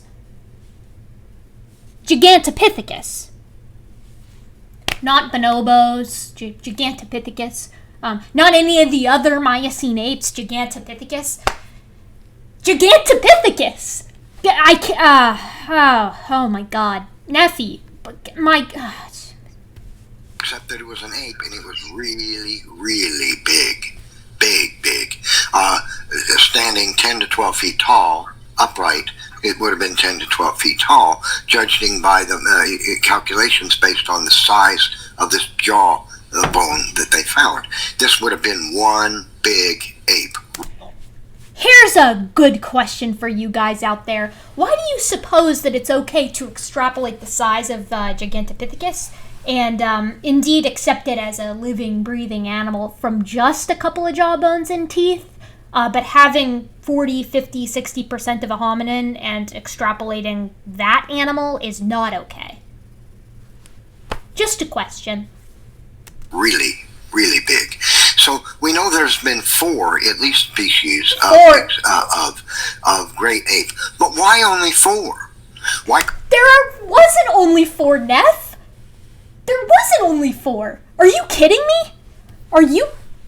Oh my god, I can't believe we're going baby steps. Miocene apes. Let's go with Miocene apes. Phylogenetic tree. This is going to be, eye-opening for them, I hope. Here are just a few. Here are just a few of the Miocene apes. Right? What about a couple more? Interesting. That's just a hominin family tree. Proconso, Gryphopithecus, Oreopithecus, Lufangpithecus, Shivapithecus, Dryopithecus, Oranophithecus. All of the dendropithecids. I am gobsmacked. Of course there are more Miocene apes. The problem is, all of these individual Miocene apes also have their own apomorphies, which means you can't assign random hominid remains to them. Right? Instead, you look at all of the known species and you assign those bones, those fragments, or indeed whole specimens to the species that has the matching apomorphies. It's just a little bit of research. That's all it would take. These guys, Couldn't there have been 9 or 10 great ape species that got off the ark, and we only have 3 of them left today? The rest have gone extinct. I think that's very plausible. In fact, I think it's probable that there were other species of apes that were large, would be classified as a great ape today by today's anthropologists, and paleontologists, but they're simply extinct today. So that just gives more bones to the of unknown creatures, Right. mishmash to be put into the garbage bag. This is what happens when you make a video without doing any research. This is what happens when you speak as an authority on a subject that you have no business speaking as an authority in. This is what happens when you pretend to know things that you don't. Because there's dozens upon dozens of papers on all of these, on the teeth, the shoulders, the feet, the pelvises, the skulls, the brain cases, whatever, about all of these different Miocene apes. In fact, you can take it even further. You can go from the Miocene apes to the Miocene catarrhines. I mean, I'm gobsmacked. Nephi actually said that as if it was something novel, as if it was a bold prediction that there are indeed other Miocene apes that existed, great apes. If they were to exist today, that they would be great apes. Here are a couple of other ones that we didn't cover just a minute ago. We've got Trichonopithecus, Rudopithecus. I'm just floored by this. And the interesting thing is the reason, again, why the hominin remains aren't being assigned to any of the other Miocene apes other than, Homo habilis or Australopithecus sediba, is because their remains don't match any of the previous type specimens. These are bipedal animals with larger brains. Proconsul was small, Trichonopithecus was small, Afropithecus had unique teeth. These are animals that you couldn't mistake for being a hominin, right? These are actual paleoanthropologists, not just eyeballing remains and throwing a dart at the board, but they have to match specific measurements.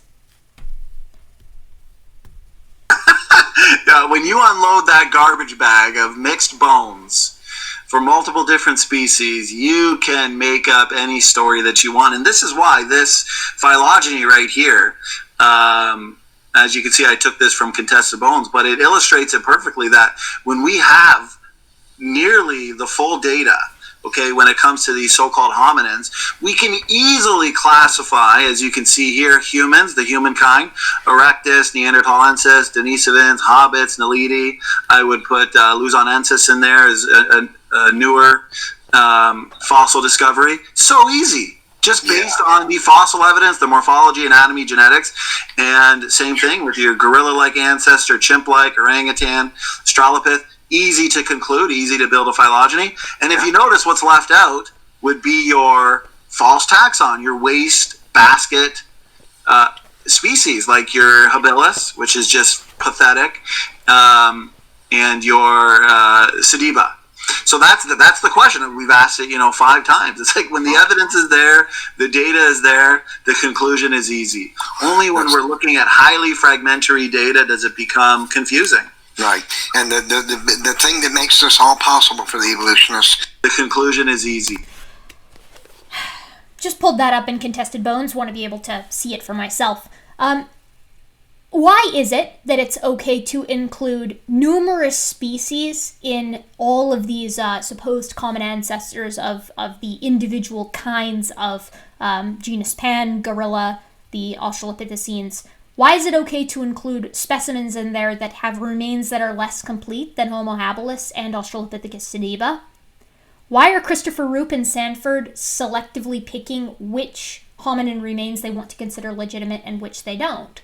Why are they ignoring multiple specimens of Homo habilis? Why are they ignoring the articulation found in Australopithecus sediba? Why are they ignoring the burial position papers? Why are they ignoring the faunal succession papers? Or not faunal succession, my mistake, faunal assemblage papers.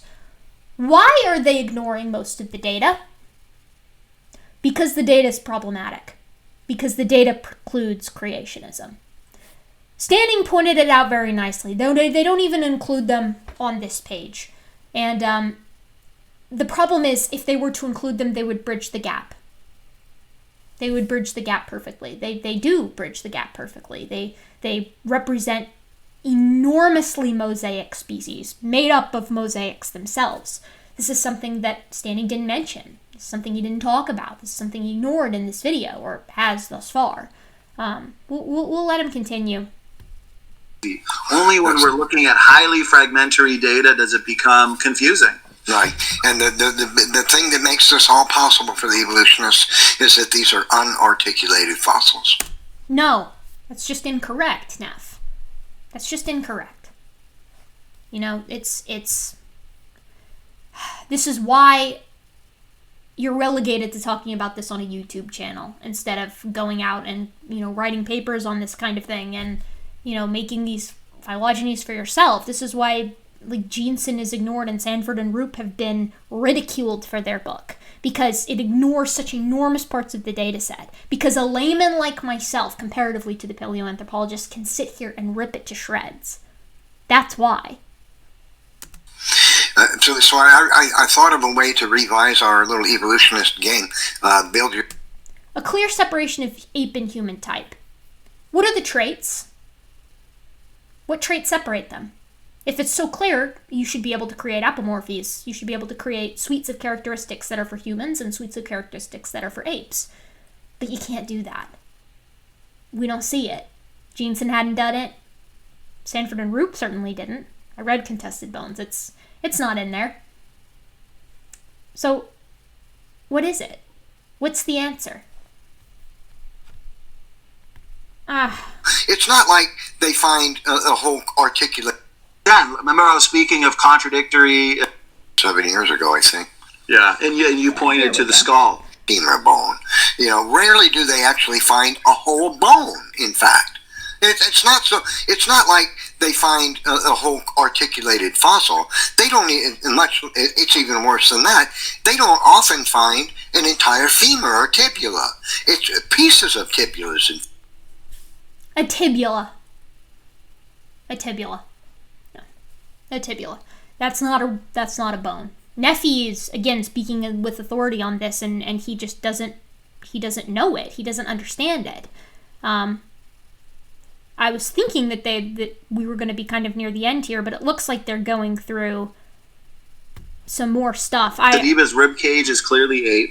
Okay, you were pointing to the skull and ape features there. Sediba's upper limbs are ape, but then, remember I was speaking of contradictory anatomy, anatomical contradictory? A video I did that probably 6, 7, what I figured was 16 degrees. That's why you won't find an entire unit on what we discussed today, all the numbers of lines of evidence. Just ask them, is that an articulated fossil, a disarticulated fossil that are extinct and actually go together because they were found over this worldview? We'll do this every week. This was great. I want to thank just as I expected. So the rest of this is a repeat again of the Contested Bones arguments. I kid you not. What they just went over there was a separation of the specific aspects of Australopithecus sediba into human and into ape characteristics. They don't list the characteristics. They just, my mistake, I said characteristics just then, into categories. That's the word I was looking for. They don't list the characteristics, okay? What they do is they say, the upper limb is ape, but the pelvis is human. Or, you know, the spinal cord is mixed, but the rib cage is ape. Only part of the rib cage, interestingly enough. And that is why I direct you to, I kid you not, I've gone over this all in depth. And the reason Standing for Truth and the rest of them haven't gone over it is because I went over it in depth. I went over every single one of these papers right here. Mosaic Australopithecus sediba, the mosaic nature of the entire specimen, the mosaic nature of the dental morphology, the mandibular remains, the upper limb, the mosaic morphology of the thorax, the vertebral column, the lower limb, and the burial position. I've covered all of this already. And you can find it in this video that I'll link in the description. The timestamp, again, is approximately 44 minutes, something like that, 48? Yeah, it looks, 49 minutes. So at 49 minutes, I start to cover all of the specifics. And I even go over, as you can see right here, what they're saying right now. Sanford and Roop. Jaw and spine mix, hip human, ribcage ape, upper limbs ape, hands human, craniofacial skeleton ape, non-associated, or non-assessed rather, lower limbs and feet. I went over all of this in minutia, and they don't touch it. They don't touch it. This is why I'm saying I'm very close to being done with these guys. It's posturing. It's essentially looking to say to the audience, look, I've responded to this. This is something Standing has actually accused me of doing. Putting out a response and saying, look, I've responded to that, I've assessed that. But the difference is, I go over the papers and I go over them in depth. You know, you can find this here. And Standing won't touch it. He won't address it. So let's look at our predictions. Let's see which ones were correct. Most of the arguments are going to come from contested bones. I would say we nailed that one. They will not outline any characteristics that separate humans from the rest of the apes. Yep. Regurgitated the contested bones argument, ignored my video. We won't see any of my video in this response. Nope, we didn't.